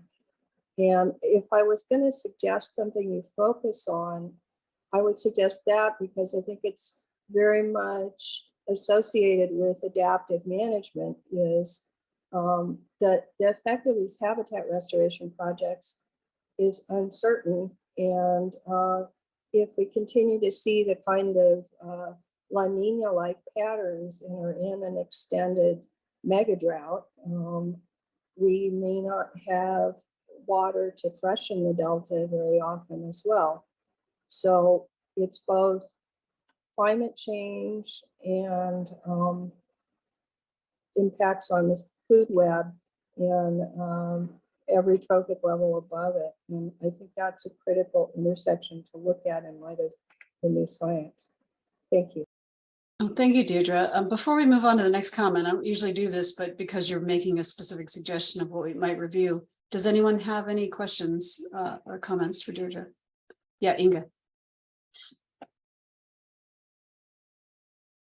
You're muted. You're muted. Oh. Okay.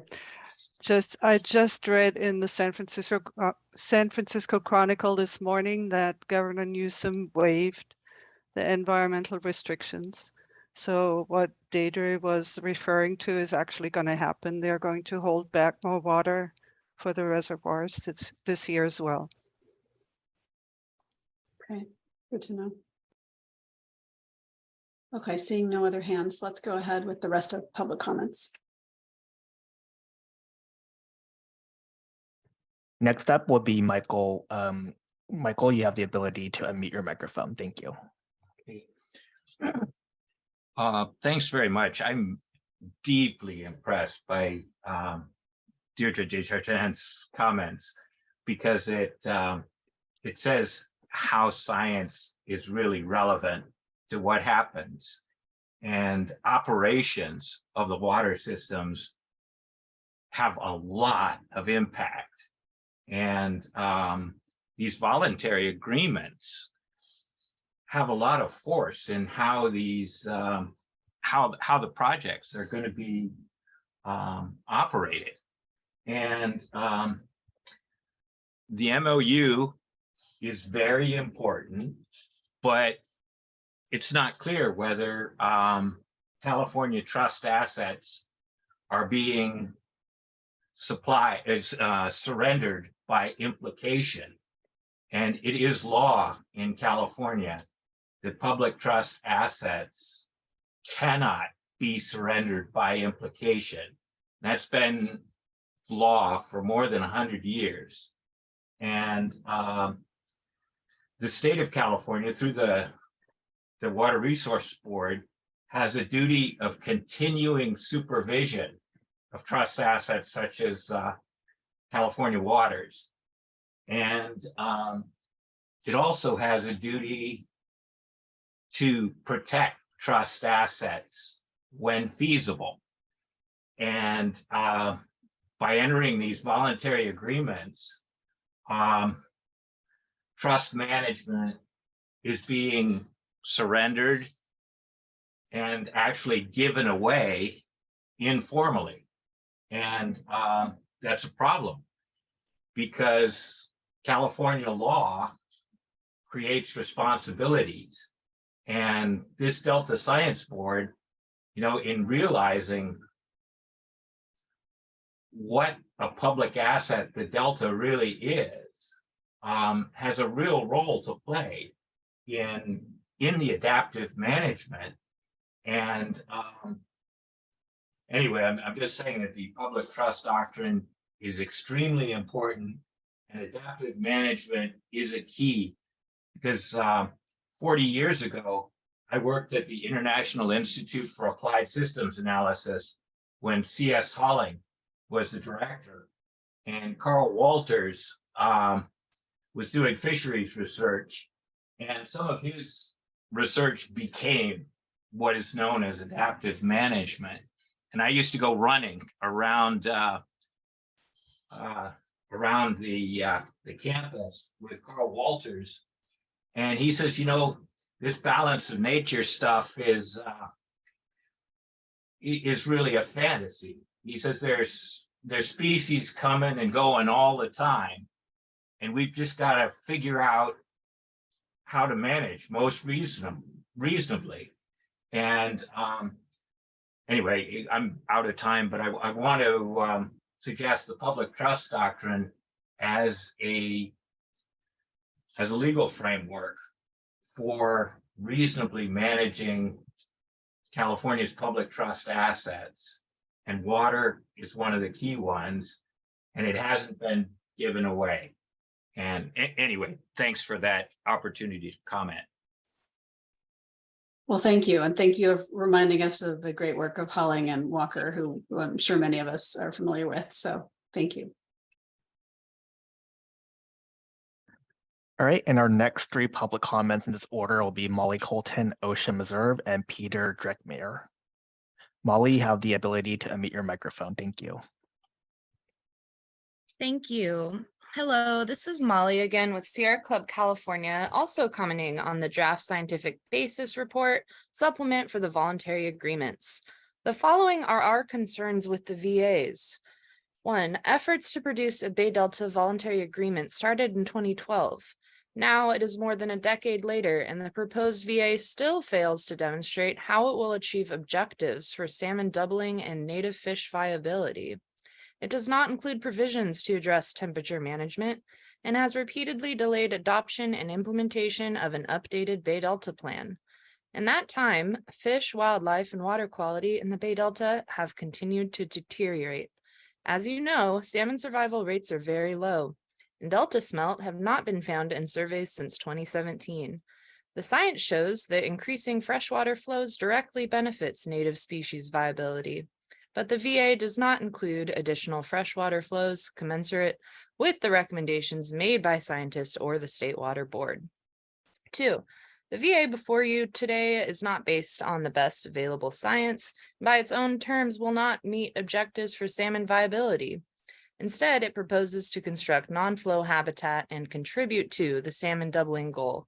Scientific basis reports state that the outcomes of the VAs are uncertain due to a long list of factors and underlying assumptions. Habitat is critical, but the best available science does not support substituting non-flow habitat projects for in-stream flows in the Bay Delta watershed. And finally, the VA leaves out an essential component that was addressed by the State Water Board's Bay Delta Plan update, which is temperature management. Temperature is a key component of salmon survival, and temperature issues contributed to salmon mortality in recent years. Failing to include provisions to address temperature issues leaves a gaping hole in the VA proposal and undermines conclusions in this report that the VAs will improve salmon viability. California needs to address the situation in the Bay Delta with urgency and develop solutions through inclusive and transparent processes and ensure solutions are supported by strong science.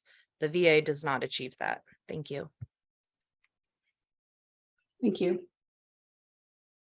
All right, next up will be OSHA Meserve. OSHA, you have the ability to unmute your microphone. Thank you.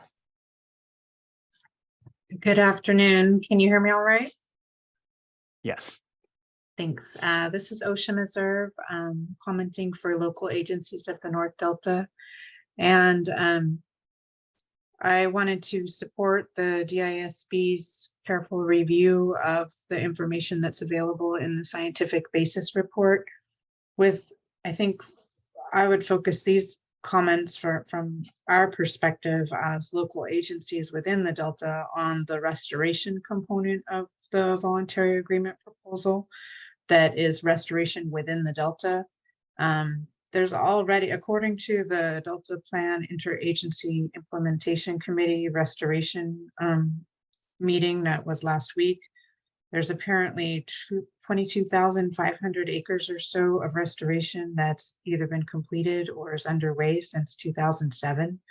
So the VA proposes to add maybe another 4,000 acres or so, I believe, of restoration in the Delta. And as has been brought up earlier on in this meeting, the effectiveness of such restoration to actually try to, promote fishery recovery is unknown. And in addition, there are a lot of impacts of restoration on local communities and land uses that really haven't been addressed adequately, in our opinion, thus far. And so, we're very concerned, for instance, not only about taking agricultural land uses, out of use, affecting economy and the ability to continue farming in the Delta, but also many of these projects create new dendritic channels that create new waterways that are closed off. And that creates new areas where harmful algal blooms and also aquatic weeds may become much worse, and also changes in the tidal range that increase salinity.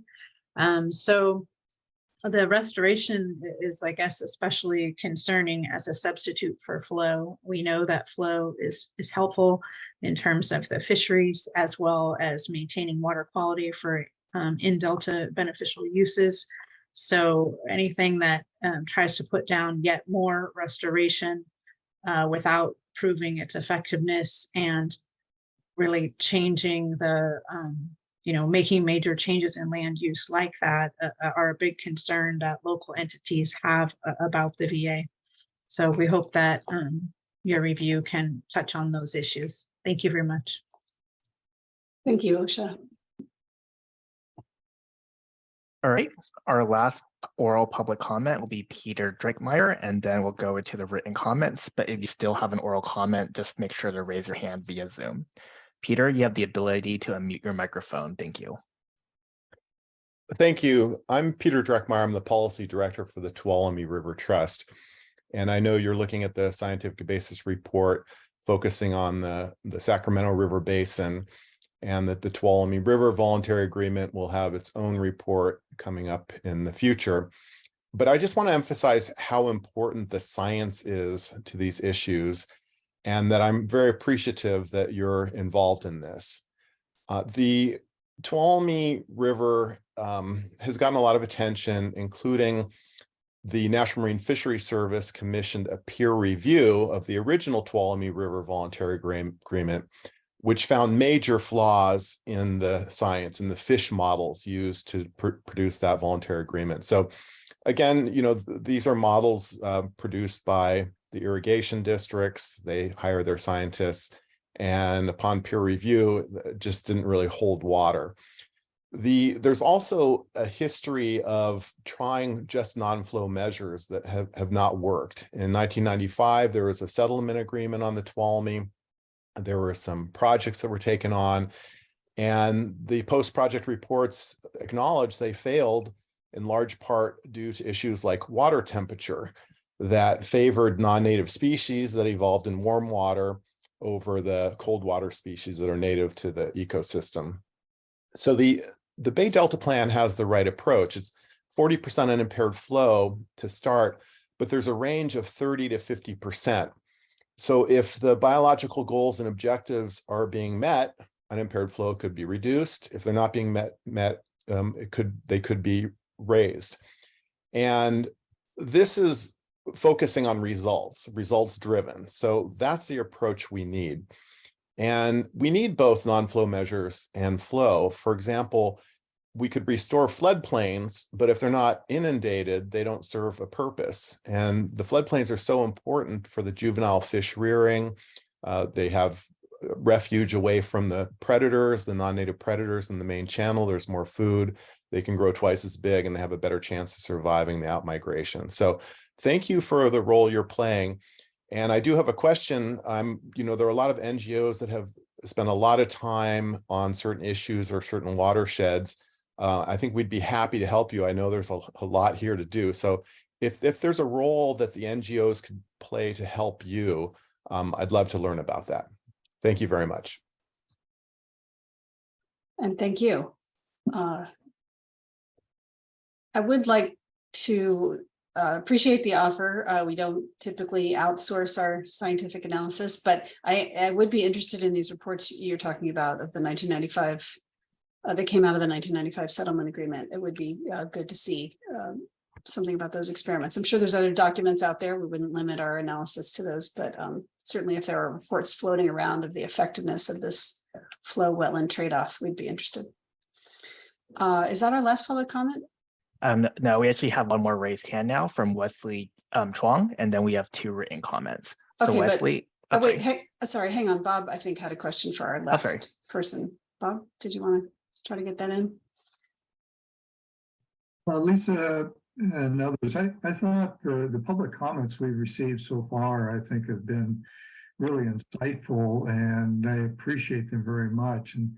And perhaps it's a question it should be directed to Edmund or Lauren, is I wonder if we could get written versions of those comments so that in our review over the next couple of weeks, we can consider them more carefully. But anyway, it's just a question, but I think having them in written form in front of us would be very helpful if that can be provided. So thanks. Yes, all written comments will be transmitted, and then we can transcribe all the oral comments from today. Just give us about 3 to 4 days to transcribe the public comments. As a very small note, I believe that with Zoom, when you record it, there's also an option for an automatic transcription. So it might just be a matter of cutting and pasting.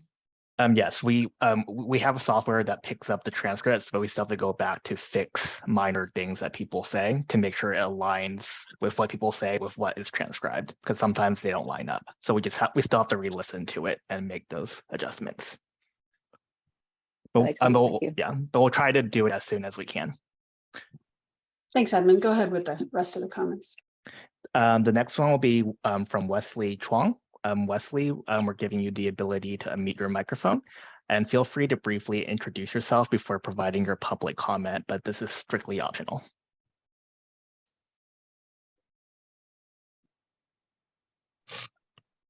Hi, thank you for letting me make a comment. My name is Wesley Chuang. I'm a regular citizen living in Los Angeles. And I don't want to get too technical because I'm not an expert. But I just want to say I oppose the Delta tunnel and the VAs, and I agree with the previous points and the speakers that came before me. And I would like you to explore the no Delta alternative in more detail in the DEIS written by the United States Army Corps of Engineers. So that's the end of my comment. Thank you. Thank you. All right, and now we will move over to the written comments. However, if any member of the public still has an oral comment, feel free to raise your hand and we'll take them after we have read through the written comments. So the first written comment is from Karen Jackwes. She has 6 points that she would like to provide to the board. First point, the State Water Quality Control Board is supposed to set scientifically based water quality objectives and determine how they will be met. The scientific data on which they were based should be publicly available. The voluntary agreements lack this. The voluntary agreements try to use non-flow habitat as a substitute for increased water flows. Flow is a key driver of environmental processes in rivers, and there is no scientific basis for treating low flow habitat as a substitute for flow. The agreements ignore data that show that increased flows can lower temperature and increase fish survival. The agreements do not include information necessary to determine whether they will meet goals for species viability. The agreements do not consider how to reduce harmful algal bloom that impact fish, wildlife, and people, including environmental justice communities and tribes. The agreements were executed between state water officials and water agencies. They do not include representatives of tribes or of environmental justice communities that will be impacted by them. So that concludes the comments from Karen Jackwes. Our next set of written comments is from Lionel Mares. He writes, the scientific basis report tries to rationalize that habitat can be substituted in place of increased flows to restore salmon abundance and native fish viability. But this assumption does not have scientific basis. Flows are vital to native fish viability.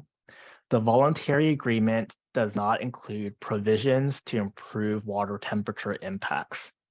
The board's 2018 framework proposed setting carryover storage targets for reservoirs in order to maintain cold water habitats.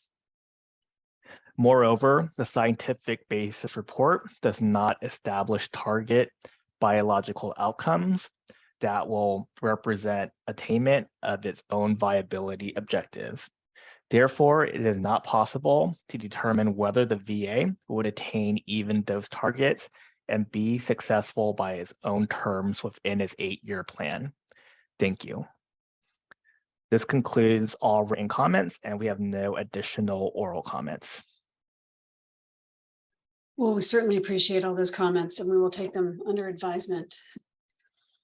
Okay, we're getting very close to the time when we need a break. I guess at this point, I would just ask for any burning comments. Otherwise, I think we'll just finish out this conversation after lunch in terms of how we want to proceed. So does anyone have any immediate reactions or thoughts? I think what we still have to address, and you could think about this over the break, just what do we want to decide a priori what the scope of our review would be, or do we just want to each of us take our own disciplinary perspective and see where we see some concerns, and of course taking stakeholder comments into account. And I would say we did do some of this work about critiquing the wetlands flow trade-off in the EIR review, that we could also ask someone to take responsibility for transferring over. So that's how I see things. Any other burning comments right now? No, I see people who want lunch. Okay, so we will break now until noon. No, sorry, it's 12:30. I'm trying to do time change in my head. till 1 p.m. Pacific time. So that gives us 35 minutes for lunch. Sorry for the short break, but we'll try to end early and that'll help. Okay, so that's it. We're on break and we'll see you at 1.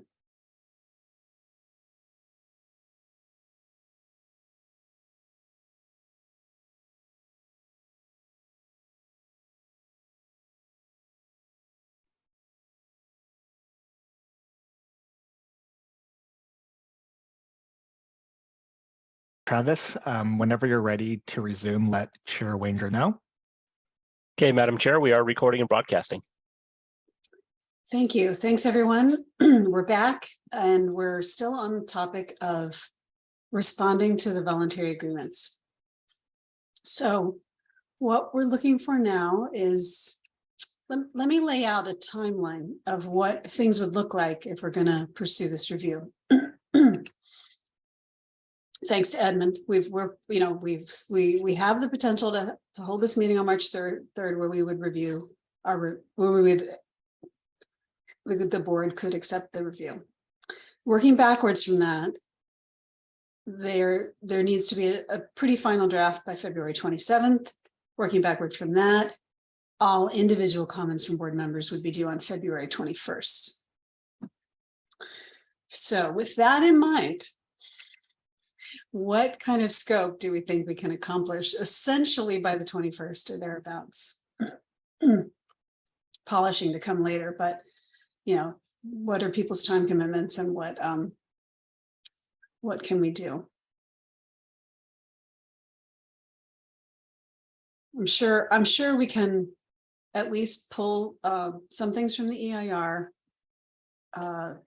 We can talk about this adaptive management issue, hopefully bringing in stuff from the monitoring enterprise review to possibly also from the EIR. We made a lot of comments in the EIR that probably apply in other situations. I guess we do need someone who would be volunteering to compile these comments and lead this too. Yeah, Tanya. Not volunteering. Tanya, yeah. But when you mentioned the adaptive management piece, I guess, and I didn't read every word of the current supplement to the draft scientific basis report. But I do worry that if we want to address the adaptive management piece in a reasonable way, that we would need to also look at the MOU, which is where more of the adaptive management, from my understanding, that is articulated. But so that just putting that out on the table in terms of if we're thinking about the scope, something to consider. Yes, good point, Tanya. Thank you. I also had a note about that from Lauren, that is where they lay out their adaptive management approach. So we do need to take a look at that and see if we would still have comments given that. Bob. I agree. We need to probably take a close look at the MOU. And we're looking for volunteers, and I'm happy to volunteer to lead it, but I would certainly need some help, most likely from Steve, because he has the history here. But also some of the chapters in the current document, it'd be nice if we could divide up the document a bit so that we don't have just 1 or 2 people trying to look at the whole thing and make comments on it, but rather perhaps 3 or 4 people looking at individual chapters and providing comments by next Tuesday. I think the 21st is next Tuesday. So anyway, that would help a lot, and I'd be willing to compile everything and take a crack at putting together a first draft if some of the responsibility can be shared. Thank you, Bob. Certainly appreciate that. And I'm certainly willing to help with the compiling and smoothing of the text, but of course, Steve has the more specific knowledge here. Edmund, do you want to maybe just share the table of contents of that, if that's not too hard? And we can look at whether folks want to. Yeah, give me a second to pull it up. Okay, sure.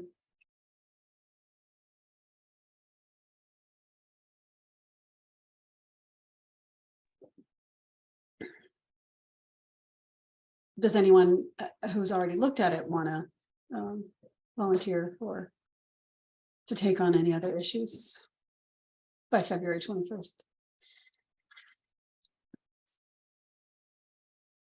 Tanya.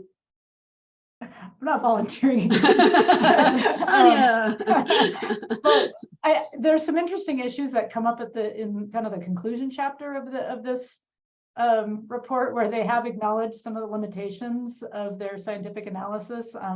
One of which focuses on climate change and their ability to address some of the more extreme events that could be coming up in the future. And that does seem to be at least an area that we should pay close attention to here. And something that we could probably tie into some of the EIS comments, perhaps. I don't know.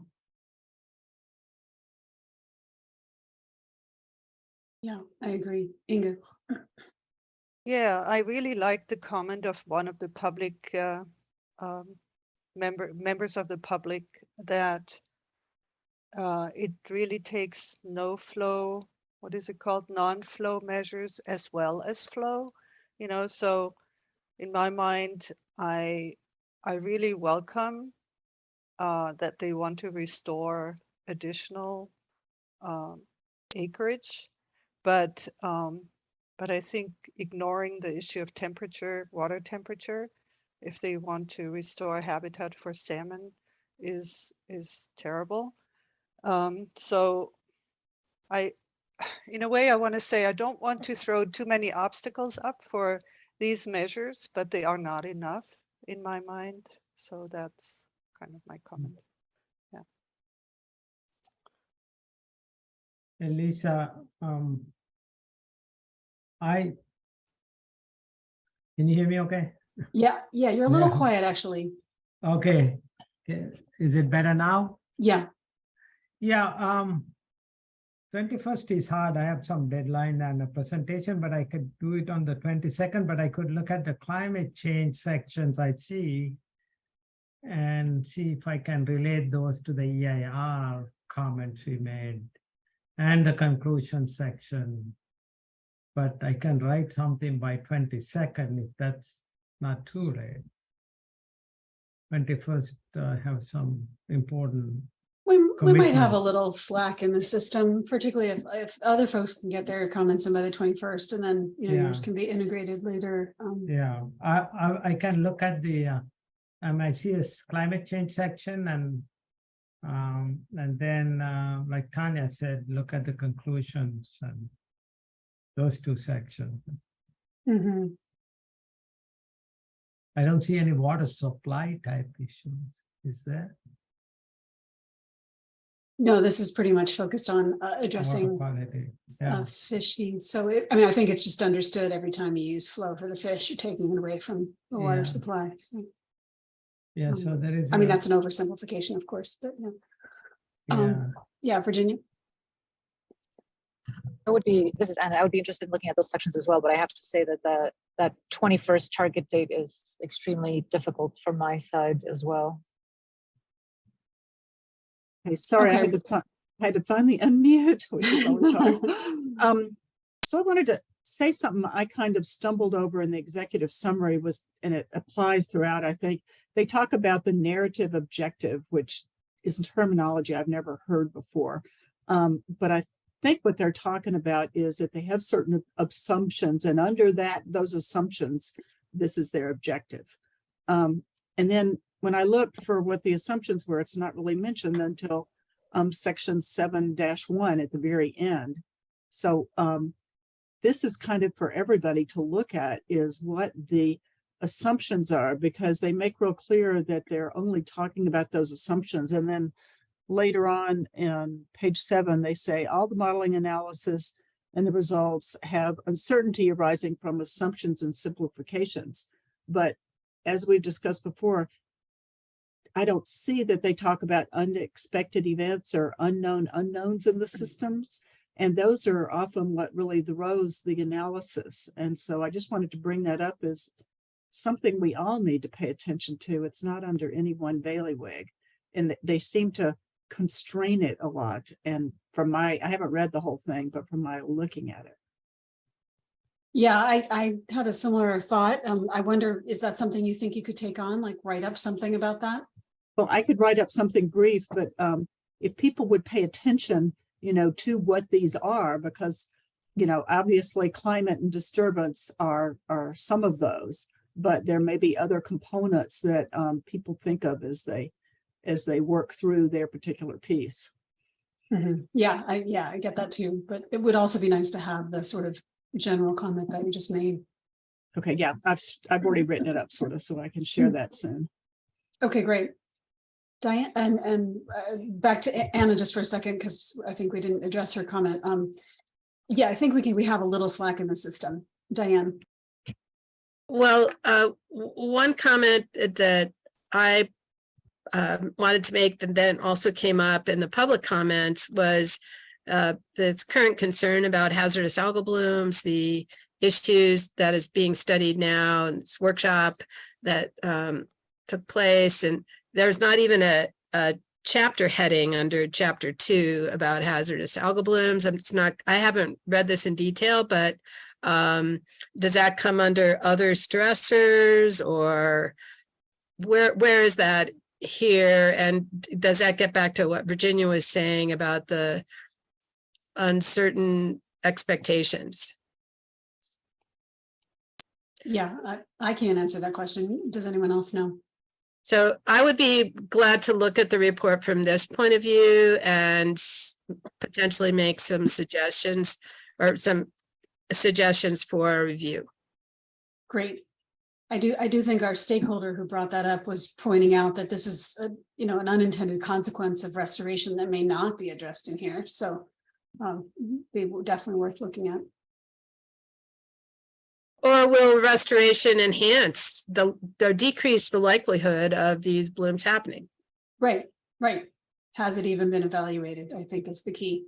I think there's I heard a conceptual model of lower flow means higher probability, but yeah, we don't know. Inga? I would place special attention to water quality and other stressors, and probably chapter 6, so I can provide comments on that. That would be great.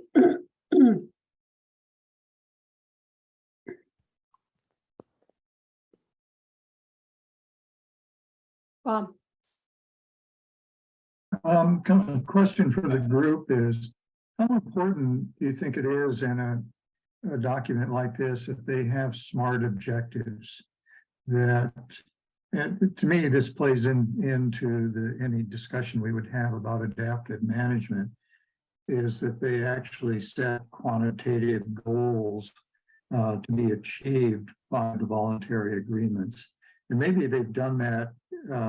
They may have done it. They may have done it indirectly too. But I would like some feedback from the rest of the group about how important do you feel quantitative objectives or SMART objectives are needed, at this time in a report like this. So I think that relates to what they call narrative objectives and requires looking at chapter 7 where they talk about the assumptions.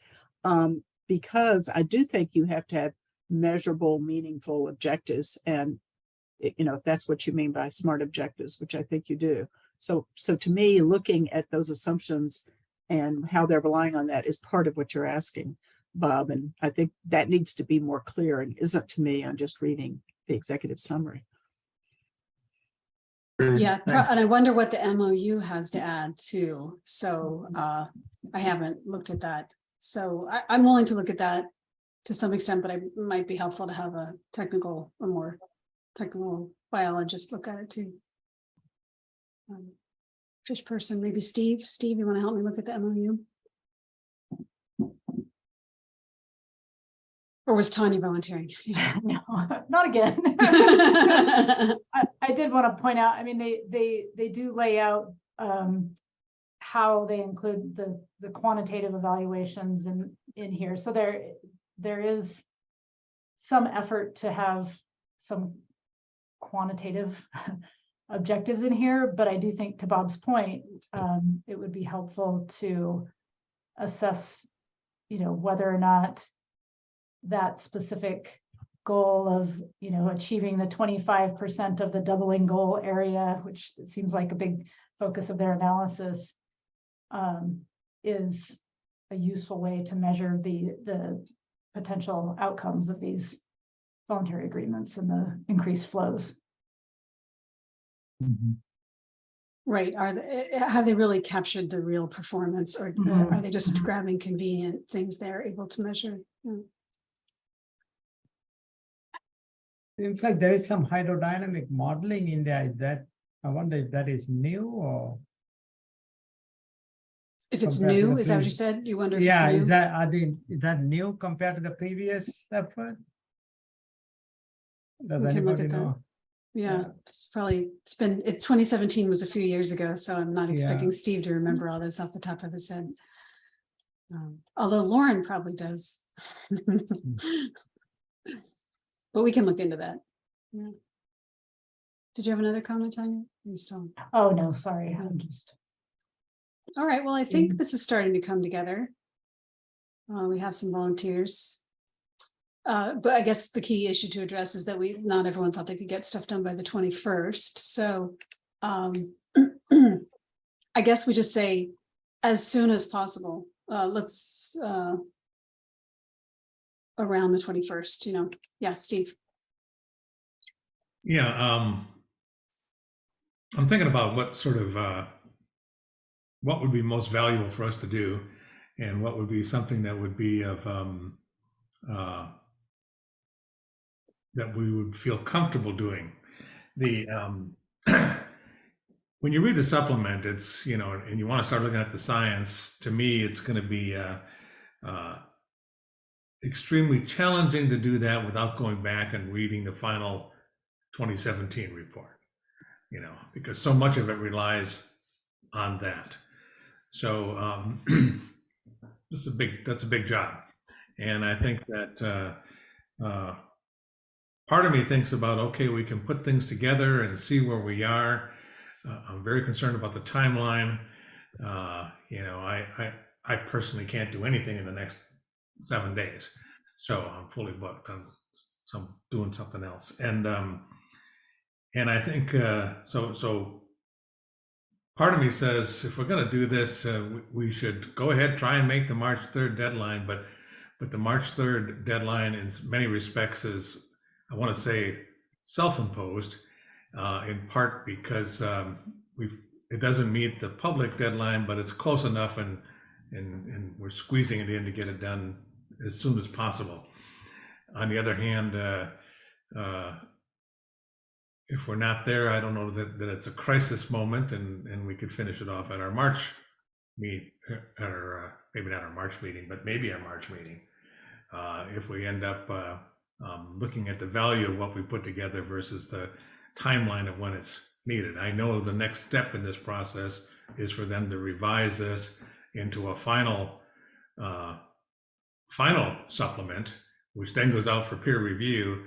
And as far as I know about putting together the final supplement is sometime this summer. So, I don't know any more details than that. The sooner the better, but I don't know that it will. If we miss the public deadline, if we miss it by 2 weeks versus 4 weeks, if it really matters. So anyway, that's just one caveat. The other thing is and there are some very important points that were made by public comments and elsewhere that I think are certain things that could be brought out. So we could write the letter on that big area, to try and address some of the stuff. Is it really valid to do this flow, non-flow stuff? And we could address it at that kind of a level. I know I'm rambling. Another completely different tactic is to say, if we were to do this, what would we think would be essential and sufficient scientific analyses that would need to be done in order to do it right, and put together something along those lines, and just say that this is the way this stuff should be done. And these are the kind of essential elements that need to be in any kind of analysis, and this is how one would do that evaluation. And then let others judge whether or not they've gotten that far. Anyway, so I have mixed feelings about this because they do write a section about uncertainty, and I'm paraphrasing, but they largely say, given the uncertainty in the science, pretty much everything we say is pretty uncertain. And I think that it's not exactly what they say, but that's sort of what they say. And given that, that's a fairly accurate scientific hedge that I think is done. Are we going to say anything more that is more hedgy than that? So anyway, so I'm not volunteering for anything at this stage. Well, Steve, you are our only fish expert, I think. I mean, I guess to some extent, Bob and Diane. So if there's a time in that window at all before March 3rd where you think you could address maybe some of these issues with just to see how well they address the issues with trophic cascade or things that were brought up might be useful. Sure. But again, you're not committing because we don't know what there'll be time to do. I free up after the 24th, but between now and the 23rd, I can't do anything. Okay, well, I think if we think about sequencing things in, just to push back a little on your, there's other versions of this coming out. I think we got the sense that if we want to change anything, comments, we're actually giving them comments almost 4 weeks after the deadline. So, there may be a little more slack than that, but I don't think that much. Not till the end of March, I think is probably pushing it too far. Just because they'll need time to think about our comments and make changes to their models or their analyses. So if we really want to have a major impact, on the other hand, we could talk about things to think about as they're adaptively managing this, assuming it goes forward. But that I don't think we should do it. I think that's our best bet, is to do whatever we can in the short term, even if it's incomplete, just because we might raise some important issues. So that would be my preference. Tanya. Yeah, I guess I would push back a little bit on Steve's point that we would need to go back and really dig into the 2017 report.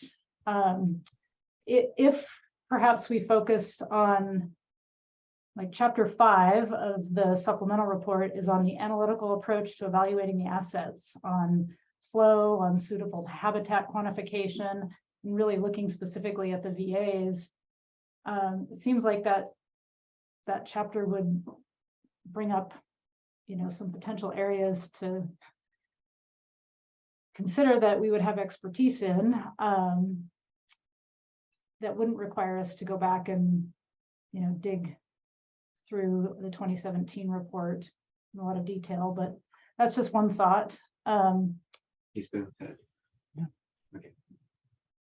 we could do what we did before, which is caveat the fact that, we didn't have time to dig into the old report. Maybe if it's covered there, great. If not, this is a gap. We could just caveat it that way to save ourselves some effort, because the timeline is so short. Yeah.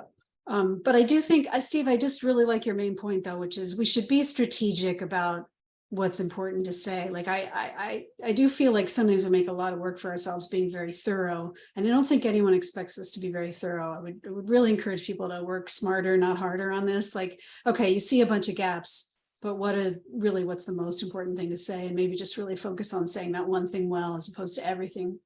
It's just a suggestion. It's not a requirement. You can disagree and do whatever you want, but possibly that way we send the message that we didn't have time to review this thoroughly, but we do think these issues warrants more attention, kind of thing, Or people can feel free to disagree with me.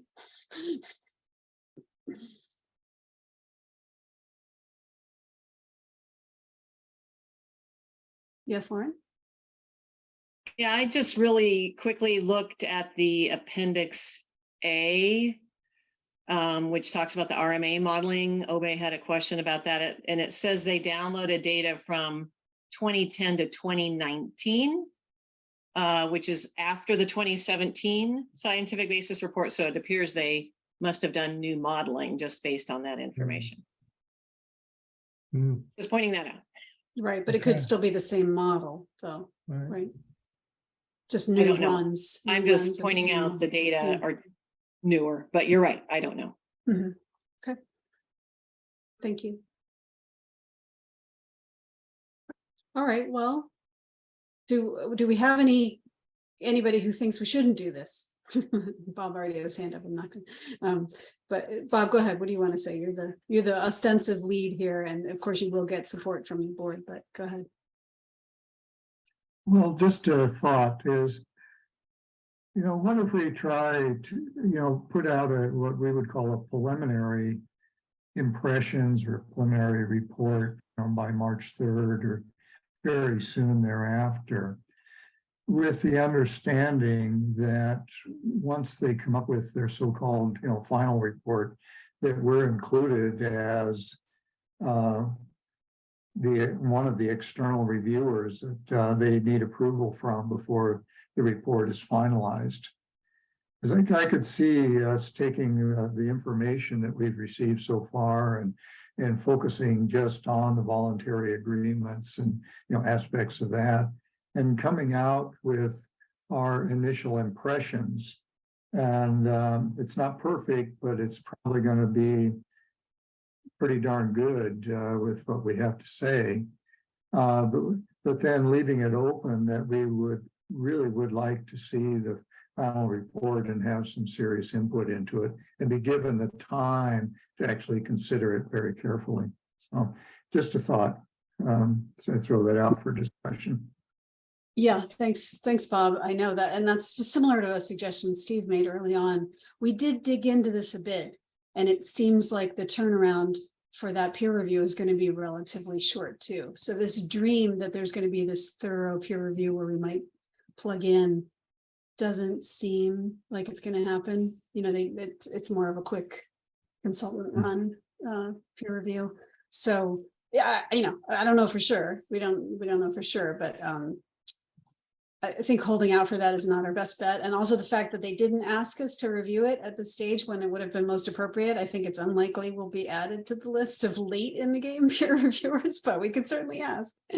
But I get the feeling these things are trying to be pushed through, and we either go with the flow or we get left behind is with the feeling I'm getting. So yeah, okay. Yeah, I just want to, given the small time frame we have next Tuesday, I was wondering if there's any guidance as to what we should look for without trying to read the whole report on all the objectives and all that. What should we be looking for?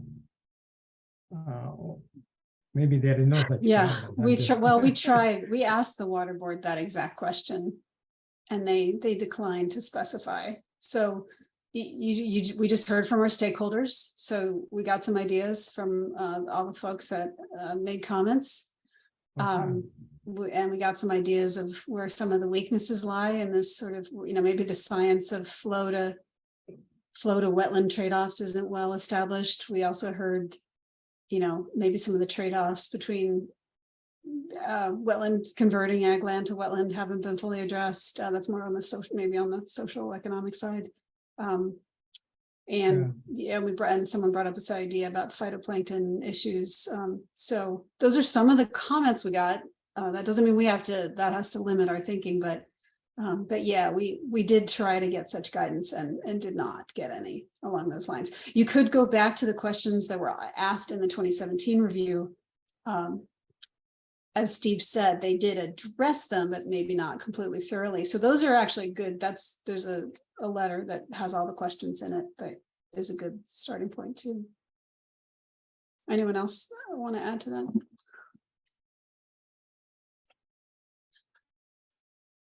Okay, nobody knows. The answer is nobody knows. But so that's why, I guess that's what I'm saying is, as you go in with your particular lens of your expertise, you could just try to say, these are the 5 things I understand. Of these 5 things I understand, I think this one seems the most important to address. Right.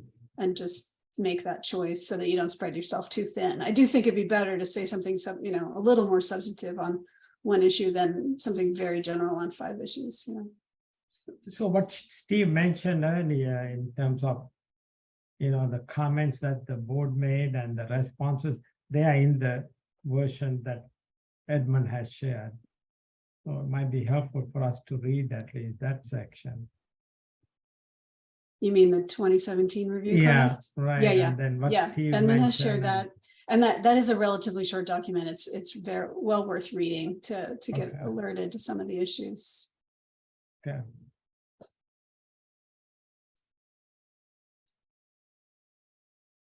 But I think that the struggle, maybe, I don't know if it's still unclear to some folks, is they did address it, but then the question is how well is it reflected in the current supplement, and that's a little tricky to judge without reading everything. But I guess we just, like we talked about earlier, we just say based on these documents, these are our conclusions. We didn't need the whole thing. So I don't know. Does that sound like a plan for folks that we? Yeah. Okay. And Bob's the lead. We'll coordinate on getting comments to him. And yeah, as much as possible, if folks can get comments by the 21st, 22nd, or as soon thereafter as possible. I assume Steve and I will, or well, I don't know, maybe between Steve or I could help Rob. Bob, maybe Steve's the right one to do it if you have time after the 24th.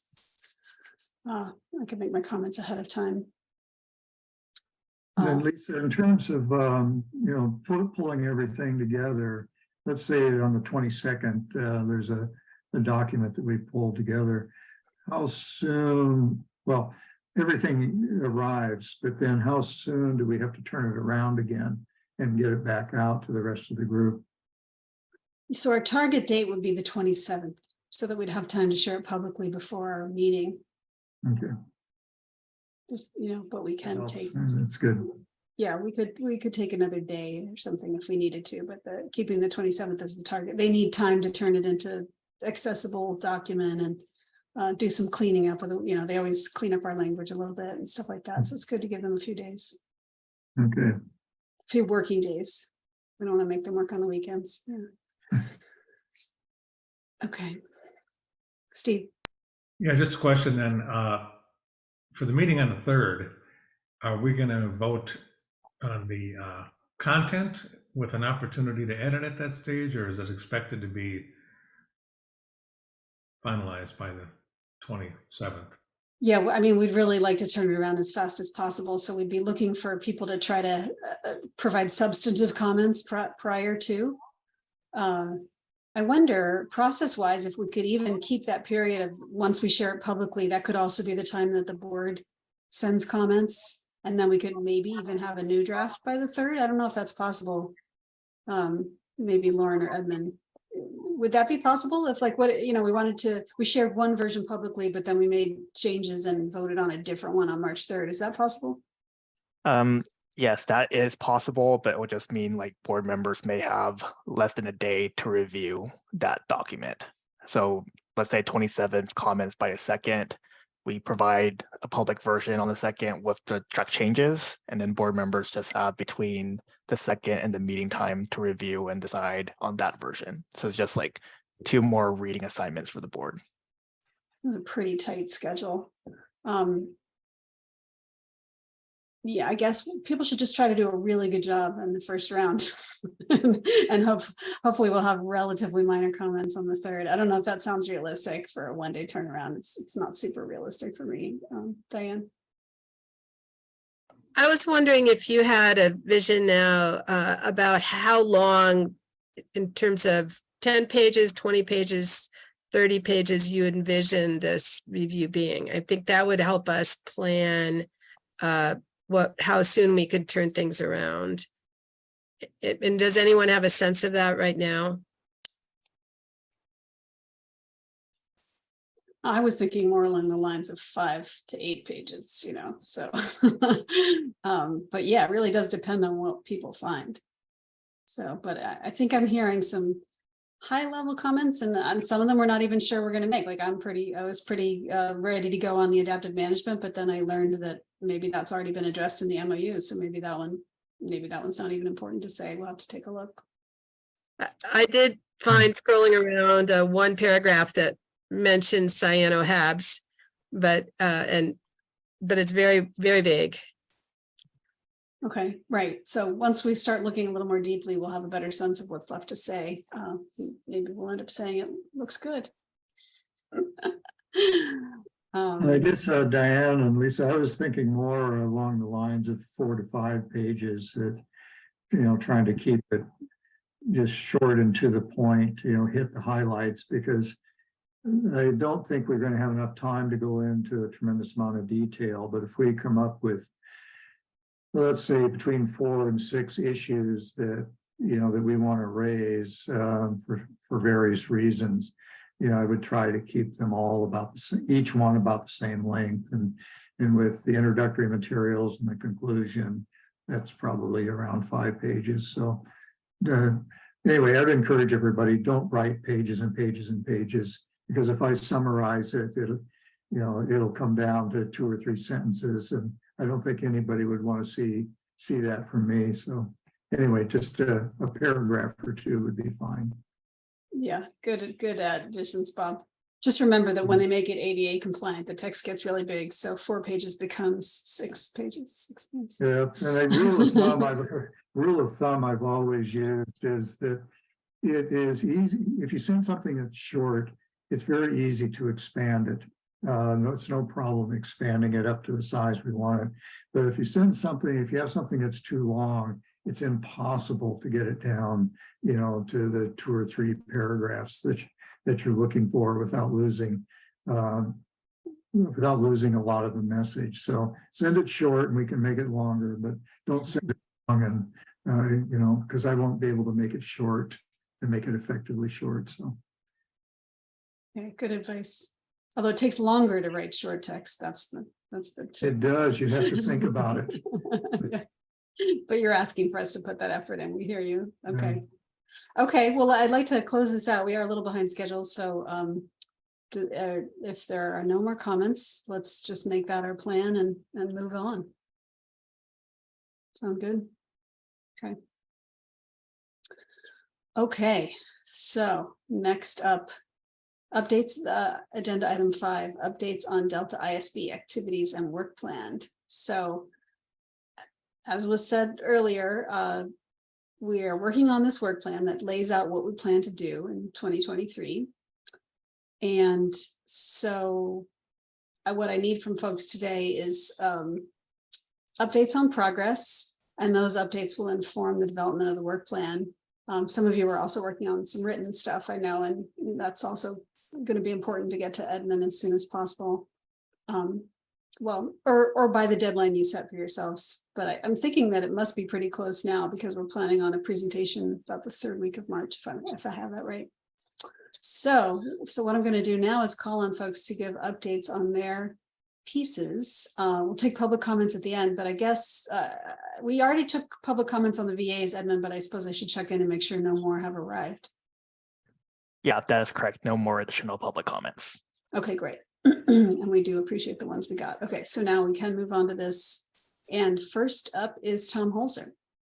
Okay, we're making pretty good progress. Christine and I have been, we have a rough draft of the prospectus. We actually did 2. We did 1, and then we got the instructions on the new formatting. So we redid it appropriately. And I think we probably have maybe 2 or 3 more iterations before we're ready to send it out. And by sending it out, I mean, we have a small working group that we've scheduled a meeting before our next board meeting so that they will get that to chew on.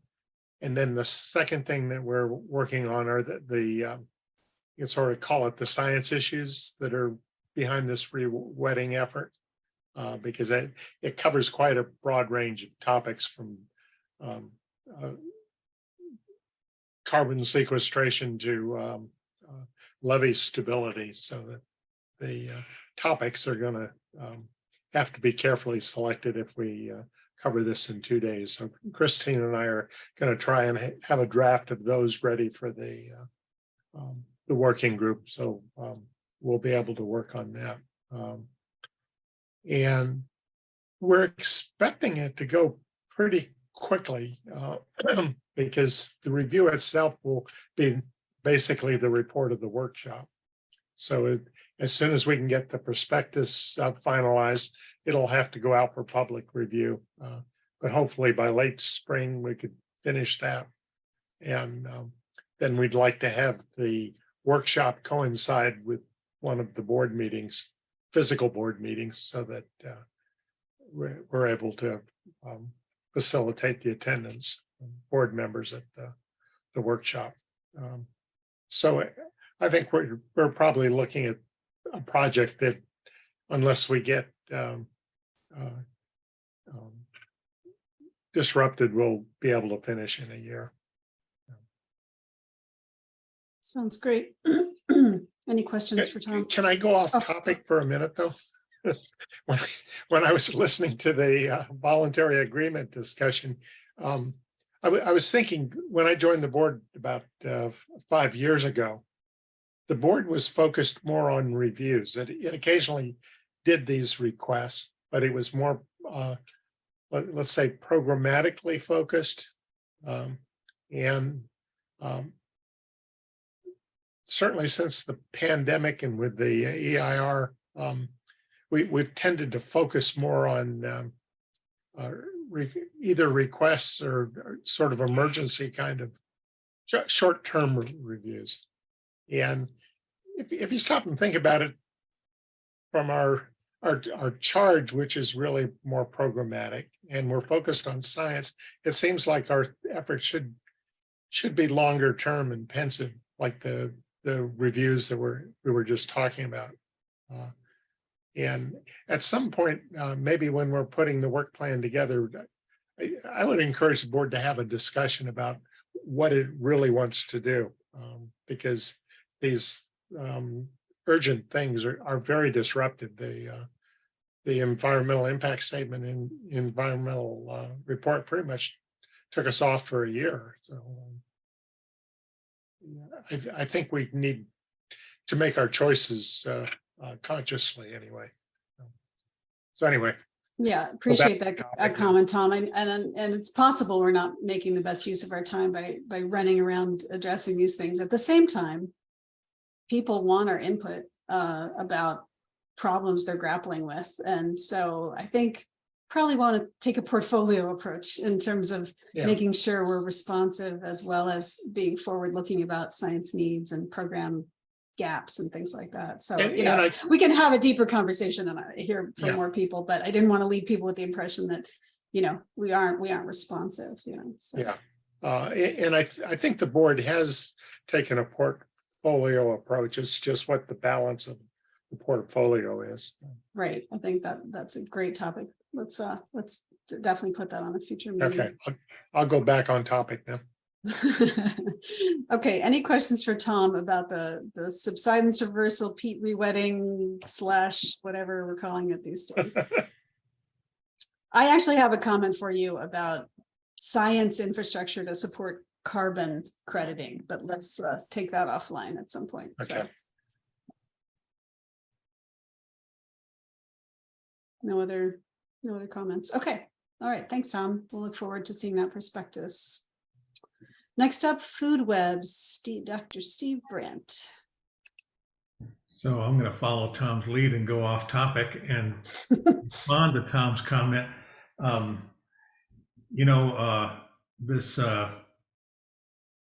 This reviewing this supplement is a self-inflicted wound, in a sense that we have we haven't been asked to review it. It's no obligation to review it. Neither was there for the EIS, by the way. But I think that I appreciate Tom's comment, and I think there are other ways to handle this. We could just say this is an important issue. These are the important things you should consider. Look at our last review and move on, and not spend a lot of time reviewing the details of this thing if we don't find it's going to be of immense value to us. So anyway, having said that, it is a self-inflicted wound. So so moving on to more important things like food webs. The food web, if you recall, the food web discussion began well over a year ago when we had a food web panel in front of us to talk about this as a potential topic for review. We've made, I think, I'm going to say significant progress, particularly in the last short timeline. And I think we have what I would call almost a very rough draft prospectus. I think we pretty much know sort of what we're going to do, how we're going to do it, and so forth. And I think that we'd be in a position, and Bob and Lisa are part of this group, and we want to corral Diane into this perhaps as well, to put together a prospectus. And what I'm going to propose, and they don't know that I'm going to propose this, is that by the March meeting, we outline a bulleted description of what is going to be in the prospectus. And the prospectus that we're supposed to all draft, if you recall, has this relatively specific outline in our guidelines. The purpose, what's the motivation for the review, the intended audience, how we're going to actually do the review, the time frame, previous reviews pertinent to the subject, and expected products and outcomes of the review. And I think we can put that together in a bulleted form and get that for discussion at our March board meeting. And then that would give us additional guidance. We have a lot of text associated with this already, but that would give us guidance to finalize a prospectus that would have sort of the approval of the board of the content of what would be in that prospectus. And then that goes out for public review, and we have a chance to revise what we're doing. In essence, we're talking about having a workshop, and in many respects, it might be focused on what the value of doing food web modeling might be for fundamental management questions, and how it could play a key role in addressing questions that cannot be addressed without those in many respects. One could think of restoration as an example. If you're going to do restoration, really the outcome for any particular species on a restoration effort is really dependent on food web interactions with all the other species and things like that. Same with invasive species and others. And so that's sort of the motivation for it. We'd have a workshop, we'd bring in, it might focus around these management questions, bring in some folks from the outside who have used various types of food web modeling to address these kind of questions, as well as have folks that are doing that sort of stuff within the Delta as well. And the idea would be to hold that this year. We've talked about late summer. We've talked about later on in the year, but try and get it done in this calendar year, because once we get the prospectus kind of outlined, we'd be in a position to start talking to people to identify folks both internally and externally who might be involved in the workshop itself in terms of panels or presentations. So I think that sort of is where we're at. Bob or Lisa, anything to add on that? No, but I will say that the more we keep reviewing these documents, the more I see management questions that might be addressed with a more comprehensive food web model. Sorry, go ahead, Bob. Well, I was just going to say, Lillian and Christine have put a lot of effort into this so far, and I recently sent out, was it a poll for getting us together to have a meeting, just an internal meeting, just on the food webs. And I think it's going to be an important discussion between the 3 or 4 of us that are involved in putting the prospectus together, because we really need to have a clear common understanding of what the goal is, what the sidebars are on this particular activity. And we've been talking about a lot of things, and about, you were using the right words like food webs and so forth, but boy, they can be interpreted very broadly or very narrowly. And I don't think we internally have come to an agreement on what we mean by food webs. And so it's going to take, I think, at least a couple of internal discussions until we can articulate that to the other board members and to the public. So anyway, I think that's going to be a very important thing that we do over the next few weeks. Totally agree. Any other comments or questions for the food web folks? Nope. Okay, well then I call on myself.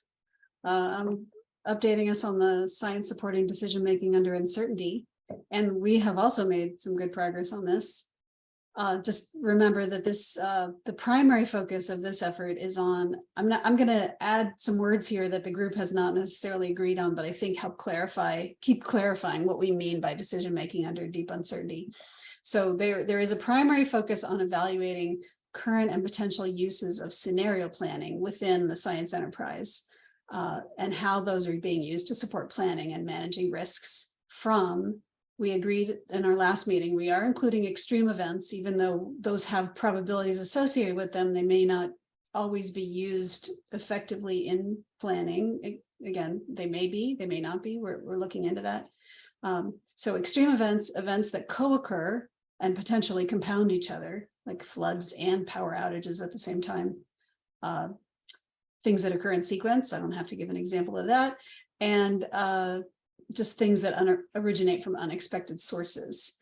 And some issues that tend to be ignored would be changes in human behavior that can affect resource management. So that's the, starting to narrow down the scope. We hope to have a prospectus in March or possibly April for discussion and approval. And so far, we're thinking through who our webinar speakers might be. So this effort has two parts. One is a webinar series that all the board members would be invited to, and members of the science enterprise, anyone who wanted to come, that would just explore these concepts and how they're already being applied and what some opportunities are. And then there's also this effort that's taking a deep look at how scenarios are being used, with the goal being to reveal whether there's opportunities to share existing approaches, and look at whether there's the potential to benefit from combining approaches, things like that, or standardizing some approaches, or, there's a lot of questions that have potentially been raised. And there's going to be, so in addition to the web search, there's also going to be interviews to make sure we get a thorough view of what's going on. And as a reminder, if anyone wants to share information on their use of scenario planning, please share that with Chelsea Batavia, who's on the staff of the Delta Science Council. Yep, there she is, and there's her email. If you have any case studies where you're using scenarios for planning, please share them. So yeah, so we're hoping to have a prospectus very soon. We have a draft-ish, and I think things are progressing nicely. We've heard some good comments. I think we've heard some dubious comments and some supportive comments, and that's good. That means we're really hearing honest comments from people, and we're going to adapt our program to respond to those comments. Anybody want to add anything? No. Okay. Well, Questions? Lisa, real quick, I think did you mention the workshop series, like two formats, maybe single talks versus panel type? No, I didn't. Why don't you go ahead? Yeah, the idea is to invite some experts, but by themes, perhaps, maybe climate modeling being one, or decision making and the deep uncertainty. So we'll have sometimes, a single speaker in a meeting. Another time, maybe we'll have 2 or 3 people max on a panel format and for a particular topic or theme. So that's the idea. And to have those by end of this year, I think was what we were trying to plan for, right? Yeah, that's good. Thank you for bringing up the timeline. So yeah, we hope to have the webinars or panels held by the end of this year, but we're not promising the final report until early next year, first quarter, probably. We have so much going on that it seemed worthwhile to push something off into early next year. Okay, well, if we have no other comments or questions on that, we'll just check in and see if the public has any comments or questions. Yes, we have 2 public comments, one from Michael Warburton and one from Deirdre, and we'll go in the order that I just called your name. First up will be Michael. Michael, you have the ability to unmute your microphone. Yeah, I was just wondering if in this approach to uncertainty, if you had a look at all, like going back to the IASA situation, the International Institute for Applied Systems Analysis, essentially, we were there with C.S. Holling, Carl Walters, and Amory Lovins, you know, a whole lot of people. But they used scenario planning for energy for Europe. And basically what happened is it came out favoring a fast breeder technology approach. And actually that was baked into the model. But, you know, we had an institutional experience where there were different projects, and it was considered not healthy for one project to criticize the work of another. And there was a lot that came out of that. There was a Policy Sciences article, and you know, it's years and years and years. And there's a I started first in the systems and decision sciences section, and we took an approach of appropriate institutional development under uncertainty, because when you're doing crisis modeling with natural, you know, ecological systems, it turned out that the cycles in the natural environment were, when you do sensitivity analysis, the model was most sensitive to the length of a career of an academic professional. And anyway, you need to do an institutional approach. A lot of this stuff has been done before, and we actually do have a crisis now. And we want to use resources in the most reasonable way we can. And, you know, if that could be part of this approach to uncertainty, I think everybody would be better off. So anyway, thank you so much for just the way you've been discussing this, because it's better than a lot of science. Well, you're very kind. There's so much we could talk about, but I will say that sometimes these words are not precise enough to really convey exactly what we're up to. I am familiar with that IASA work. This is not scenario planning in the traditional meaning of that term. It's more the DMDU angle is to do more stress testing. So you have some model that gives you a projection, and you decide, say, a water operations system that meets your most likely criteria. And one of the things that DMDU might say is, you know, how wrong do you have to be for that not to be the optimal operations anymore? And it's this idea of stress testing and thinking about unusual combinations that are unlikely but still plausible, just to see what happens in the system. It doesn't mean necessarily you change the management, but maybe it changes how you do adaptive management or what you monitor, or it. So there's subtleties here that would take too long to explain, so I'm not going to try to address all your comments, but really appreciate the fact that there is a long history of uncertainty analysis, of scenario planning, of even under this deep decision-making under deep uncertainty. And we're going to try to engage experts who can guide us, and so that we can produce something useful, but also we hope a little different from what's come before. So thank you for that comment. But remember stress testing for the banking system. Okay. And that essentially scientists are usually much more responsible, and people have allowed lawyers to manage the discussions, and risk is very, very badly done by lawyers right now. And I hope that is not getting into this, but it is because there are some really big law firms that are involved in this, and it's really important to know what's going on there, and that lawyers have ethical commitments just as much as scientists do, and that should be a part of the discussion.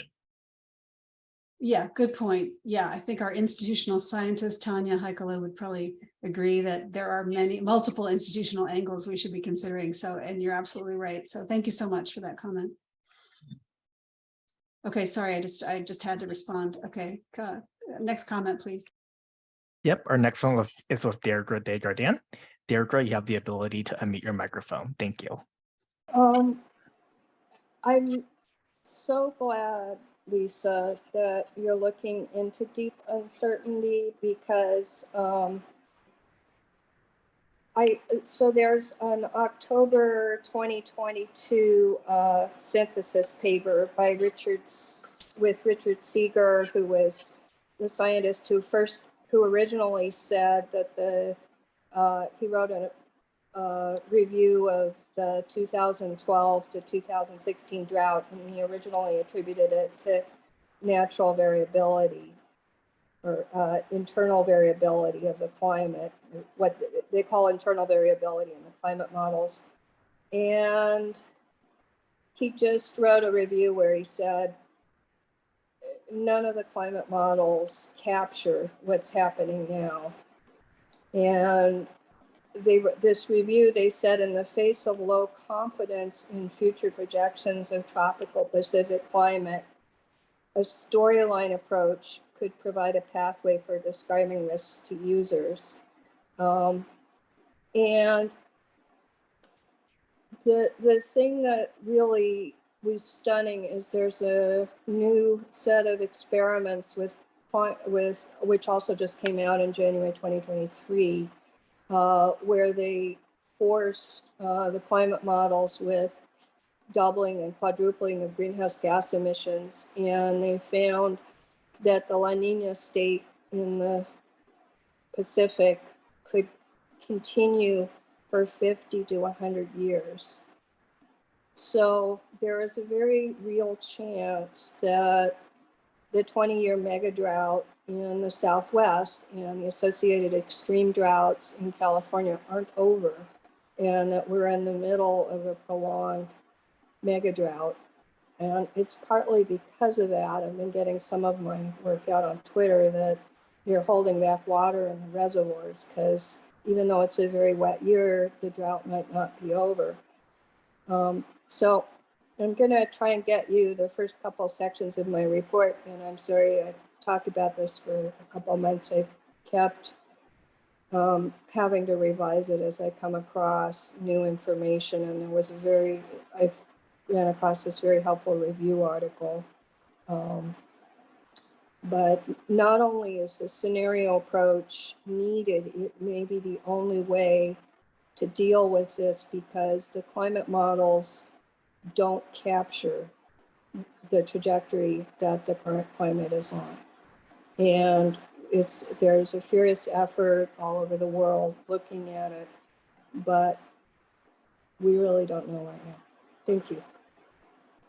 Thanks, Deirdre. Yeah, it is a very difficult issue to address, but we're just looking to see if we can help people understand some new practices that might help them. So it's going to be up to the science enterprise to decide if they want to adopt any of these techniques, but we're just going to help share some knowledge, we hope.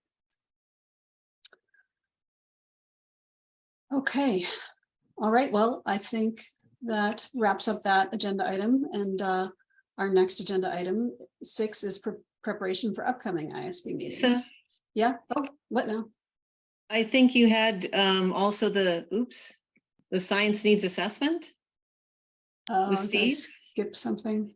Oh, just another topic.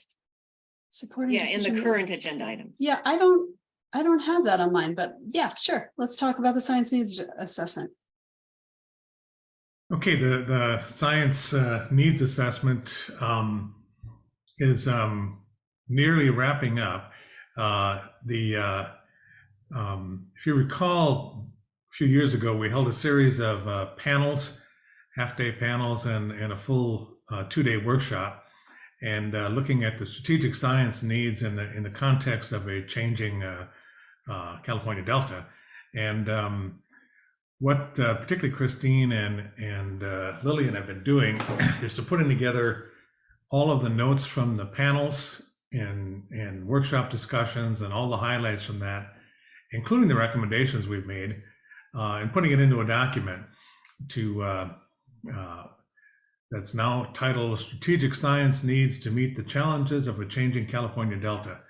And that document has been pretty well, have a full, nearly complete draft. It's in my hands for the next editing.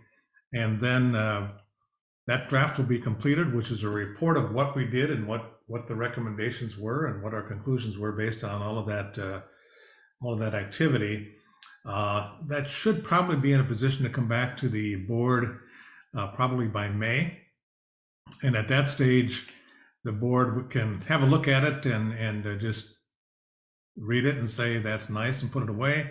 Or they have an option to look at it and look at the recommendations and seeing if the board itself wants to take any action, further action to DPIC or others. So that could be a variety of things, including endorsing the recommendations on the one side to pursuing some of those recommendations in another review or a more deeper evaluation of one of those things. So that's where we stand. So things have thanks to the postdocs, are nearing completion. So. Yeah, and I apologize for skipping over that. I see what I did now. So there were the 2 Delta reviews, and then there were the other activities. And so this is this other activity. So neither this nor the decision-making under deep uncertainty are exactly a typical review because of the partnerships and things under which we're doing those activities. So just to draw that distinction. Okay, any questions for Steve on the SNA? Okay. Yeah, a lot of big picture stuff being addressed there. And I think it's very reflective of a lot of the board's issues and comments. So very nice to see that coming together. Okay, now I will move on to agenda item 6, preparing for upcoming Delta ISB meetings. So as we've discussed, March 3rd, we're going to have a new meeting. We may have to extend the length of that a little bit. So if you haven't already scheduled anything immediately after that one, maybe leave another half hour to an hour open if you can, because now we're discussing 2 things at that meeting. The EIS, confirming that text. Hopefully that will be relatively straightforward because you'll all read it ahead of time and get comments in. And then the voluntary agreements, probably a more substantive discussion of whether we've covered what we need to cover and if it's coming together the way we want, and hopefully get content approval on both of those at that time. Then we have the regularly scheduled meeting, March 27th to 29th, which will be an in-person meeting. We'll be expecting a council report with lots of interesting stuff, Delta lead scientists included. There'll be lots to report out on that. We'll hear again updates to our review efforts, including potentially discussing prospecti, and a DPC presentation on how Delta communities responded to or were impacted by the recent storms. And someone's got to remind me what DPC stands for. Delta Protection Commission. Oh, thank you. Yes, of course. Okay, hate to use an acronym that doesn't get spelled out. And then we have a field trip and that field trip will be focused on agricultural practices in the region. So potentially, an issue of high importance, particularly given this issue with restoration, converting agricultural lands, and then also the peat lands in terms of what are the opportunities to simultaneously serve agriculture and other needs. So lots of interesting stuff on that tour. And you'll get some details soon. Okay, and then just looking ahead a little bit, in April, we hope possibly to have one of these first decision-making under deep uncertainty kickoff seminar. We're trying to schedule that for April. And then in May, we have tentatively decided on another in-person meeting that may include a boat tour. They're trying to schedule that. And, we'll keep working through all the issues that we're working on with our reviews. Did I miss anything that time, Edmund? Nope, I think you provided a good overview of our upcoming meetings. Thank you. Thanks. He keeps me straight. Okay, so then now we'll just see if there are any. Well, okay. Do we do public comments now or do we do it after the next agenda item? I don't see. Yeah, not here. Okay, so then our next agenda item 7 is the review of items for follow-up. Yeah, we do take public comments on that agenda item, but there are just no public comments. Oh, okay. Yeah, so for the review for follow-up items, there's pretty much 2 big major follow-up items related to the EIS review and also related to the scientific basis report supplement for the VAs. They both follow very similar timelines. So essentially, individual comments by February 21st. It's a flexible deadline. So if you need like a day or 2 extra, that's fine.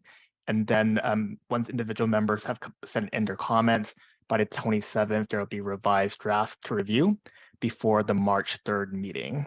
So if the 21st doesn't fit your timeline to get in your comments, the 27th is like another opportunity to put them in for those who have constraints. And now I'm going to go into more specifics for each of those reviews. So for the environmental impact statement review, Dr. Werner and Dr. Wanger are going to be doing some rewrites based off the discussion today. Some of the top things that they'll focus on, Dr. Nyman had a comment about how the review mentioned there are 8 cross-cutting themes, but only 3 are listed. As clarified at the meeting today, that is intended to be a summary and not necessarily all of the 8 points. And one suggestion from Steve was to put those three bulleted lists into quotes to indicate that they're from the EIR review.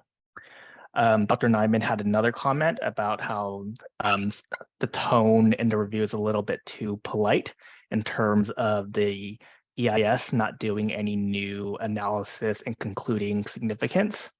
There was general agreement that the Delta ISB may not want to comment on process, but there could be more specifics about what is lacking. So there were 2 suggestions to address Dr. Nyman's comments. One was from Dr. Brandt, indicating that perhaps there needs to be a better clarity on why the Delta ISB is attaching the EIR review. And then the other idea was to better emphasize and have clearer topic sentences for each of the 6 points. And one suggestion from Dr. McKnight was maybe do a positive statement followed by a negative statement as a potential structure.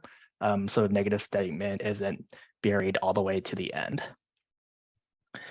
In addition, Dr. Holzer suggested adding a point to the EIS comment number 3, indicating that the EIS also refers to a 100-year maintenance schedule of the Delta Conveyance Project, which confirms its long design life. So those are some of the comments that Dr. Werner and Dr. Wanger will address. And then we have some specific follow-up items for members to address. Dr. Obasekara will be, he mentioned today that there needs to be a stronger conclusion about, the EIS has a strong conclusion about climate change, but in reality, the Delta ISB identified things about future conditions in the EIR review that needs to be addressed. So in the current draft review, in point 3, there is a mention that the climate change planning horizon has been extended, and there was a need to clarify whether it's actually been extended or whether it's been clarified, because OBE didn't think any new analysis was done. So as his individual follow-up item, OBE will identify what to re-emphasize from the EIR review, and this can just be a reference to the EIR review. So that's OBE's specific follow-up item. And based off the public comments, Dr. McKnight suggested about adding something about environmental justice. Currently, the the EIR review, the comments on environmental justice are in the appendix and not the main review. So that's something that Dr. McKnight will come up with a suggestion on. In terms of a follow-up item for all board members, if you have any specific examples that you want to bring up related to the 6 points in the EIS review, please also send those in by the February 21st. All right, and that's it for the EIS review. Anything to add or modify before we go into the scientific basis report supplement?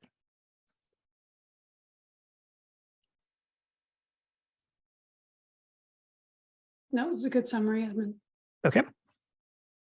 And then for the scientific basis report supplement, the leads on that will be Dr. Nyman and likely Dr. Brandt and Dr. Wanger, but likely Dr. Brandt. I think that's still deciding between which chairship would co-lead it with Dr. Nyman. So at today's meeting, there was a discussion on what people wanted to focus the review on.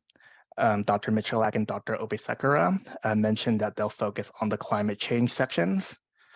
Dr. Dale mentioned that she would focus on the, not only she, but she encouraged the full board to also look at what assumptions are being used. And in particular, she noted there was nothing about unexpected events or extreme events, and she'll draft some comments on that. Dr. Knight mentioned that she'll focus on harmful algal blooms.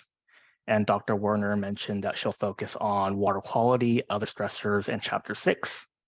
And Dr. Wanger and Dr. Brandt are going to focus in on the MOU.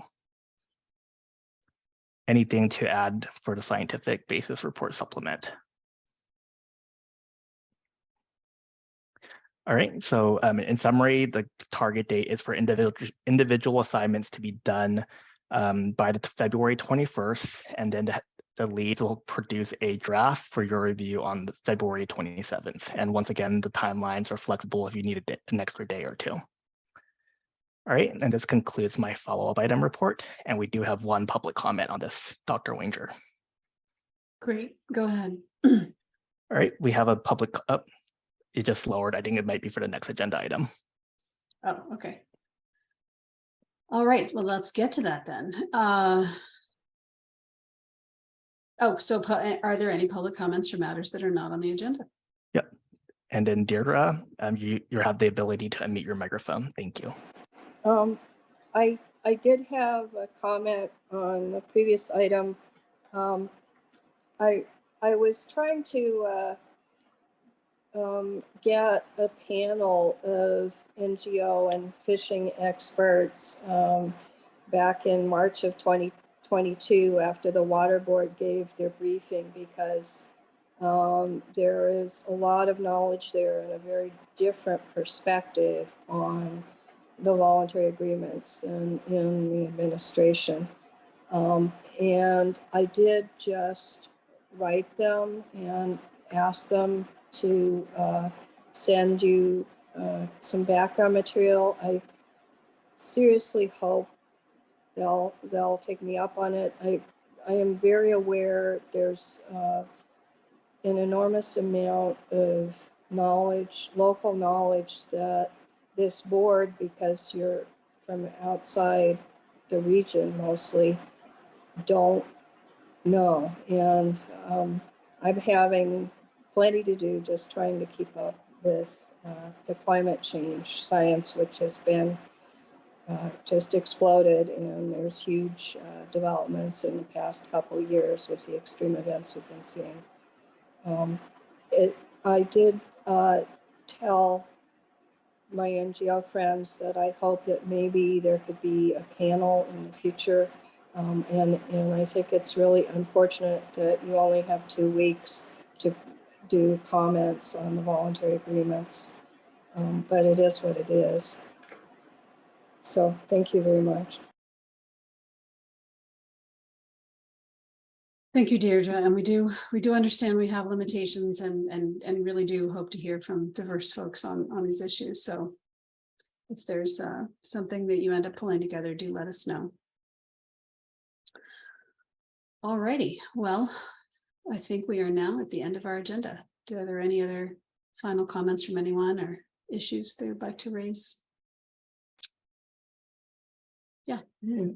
Lisa, this issue of climate models and the adequacy of this modeling to simulate future condition is coming up, frequently. I was wondering if we could, as a future topic, maybe it could be part of the DMDU discussion or panel sessions. We could address that in that session, not only future, rare extremes or deeply uncertain events, but also how well these climate models or the uncertainty of the models to simulate future condition could be a deeply uncertain issue is what I'm trying to say. I was wondering if we could include in that. That's all. Yeah, great idea. We haven't even really talked about epistemic uncertainty that our stakeholder raised about the breeder reactor solution was embedded in the model structure. So yeah, or lack of variability and uncertainty. So yeah, I think these are really relevant issues and may come up in our webinar series and then hopefully in our climate panel as well. So yeah, but maybe this does deserve a deeper dive, maybe a review. So we can certainly entertain all those options. Yeah, Virginia. Still got to find that. It's always so hard to find it. Sorry, I have two screens and I take notes on one and move over to the other. We've been there. So yeah. So pertinent to what Obey just said, I think part of this is unrealistic expectation of models. Models are not predictions, they're projections. And, I contributed a paper once, we called it Models Provide Understanding, Not Belief. And so what we're trying to get from models is to learn what the forces are. And some of these forces are not predictable. And I think that will always be the case. And, uncertainty is part of it. But maybe conveying that better to the public and trying to say, we are getting better, but it's never going to be perfect. Yeah, I do think that is a really important issue, the communication of the limits and best uses of models, probably. Yeah, I agree. Okay, we'll take, so much to do. Very good. All right, any other? We have one more raised hand from Dr. Michalak. Okay. Just quickly to comment on the last comment. I think it's a subtle point, right? On the one hand, yes, of course, especially in the case of climate models, they're not intended to represent future conditions in specific years. That being said, if the ensemble of climate models that we have today don't capture the range of outcomes that are likely to happen or that are plausible, that is a problem. And I think that subtlety is difficult to convey to the public. And so I take Dale's point. At the same time, I also, thinking back to the stakeholder comments we heard earlier, I think there's validity to that as well. So it's certainly worth thinking through and thinking about how to articulate and describe those subtleties. So this is true. What you say is absolutely true. But along with that, as was pointed out by comments earlier, the need for continually improvement. These models will always be improving. So having people involved who know about those improvements, as well as what's expected to be improved, like they're working on cloud coverage and things like that, and what that may affect. But you're absolutely right. Well, and of course, this feeds very well into our decision-making under deep uncertainty, which is there is so much uncertainty. You still have to make decisions. So what's a good way to do that? So yeah, it's perfect. It's perfect conversation. So yeah, many ways to think about that. All right. All right. Well, if that's all, we can go ahead and adjourn. I really appreciate everyone's thoughtfulness today and help with all these products. And we do have two important things on our agenda. I know we haven't had enough time to do either, but I do encourage folks to do what they can, because I do think there are a lot of people who will value our input on these two things, even if we can't give very thorough or perfect review. Still looking for red flags or just not finding red flags. Both of those things I think are helpful to folks. So let's go ahead and do what we can, and see you on March 3rd. So with that, we are adjourned.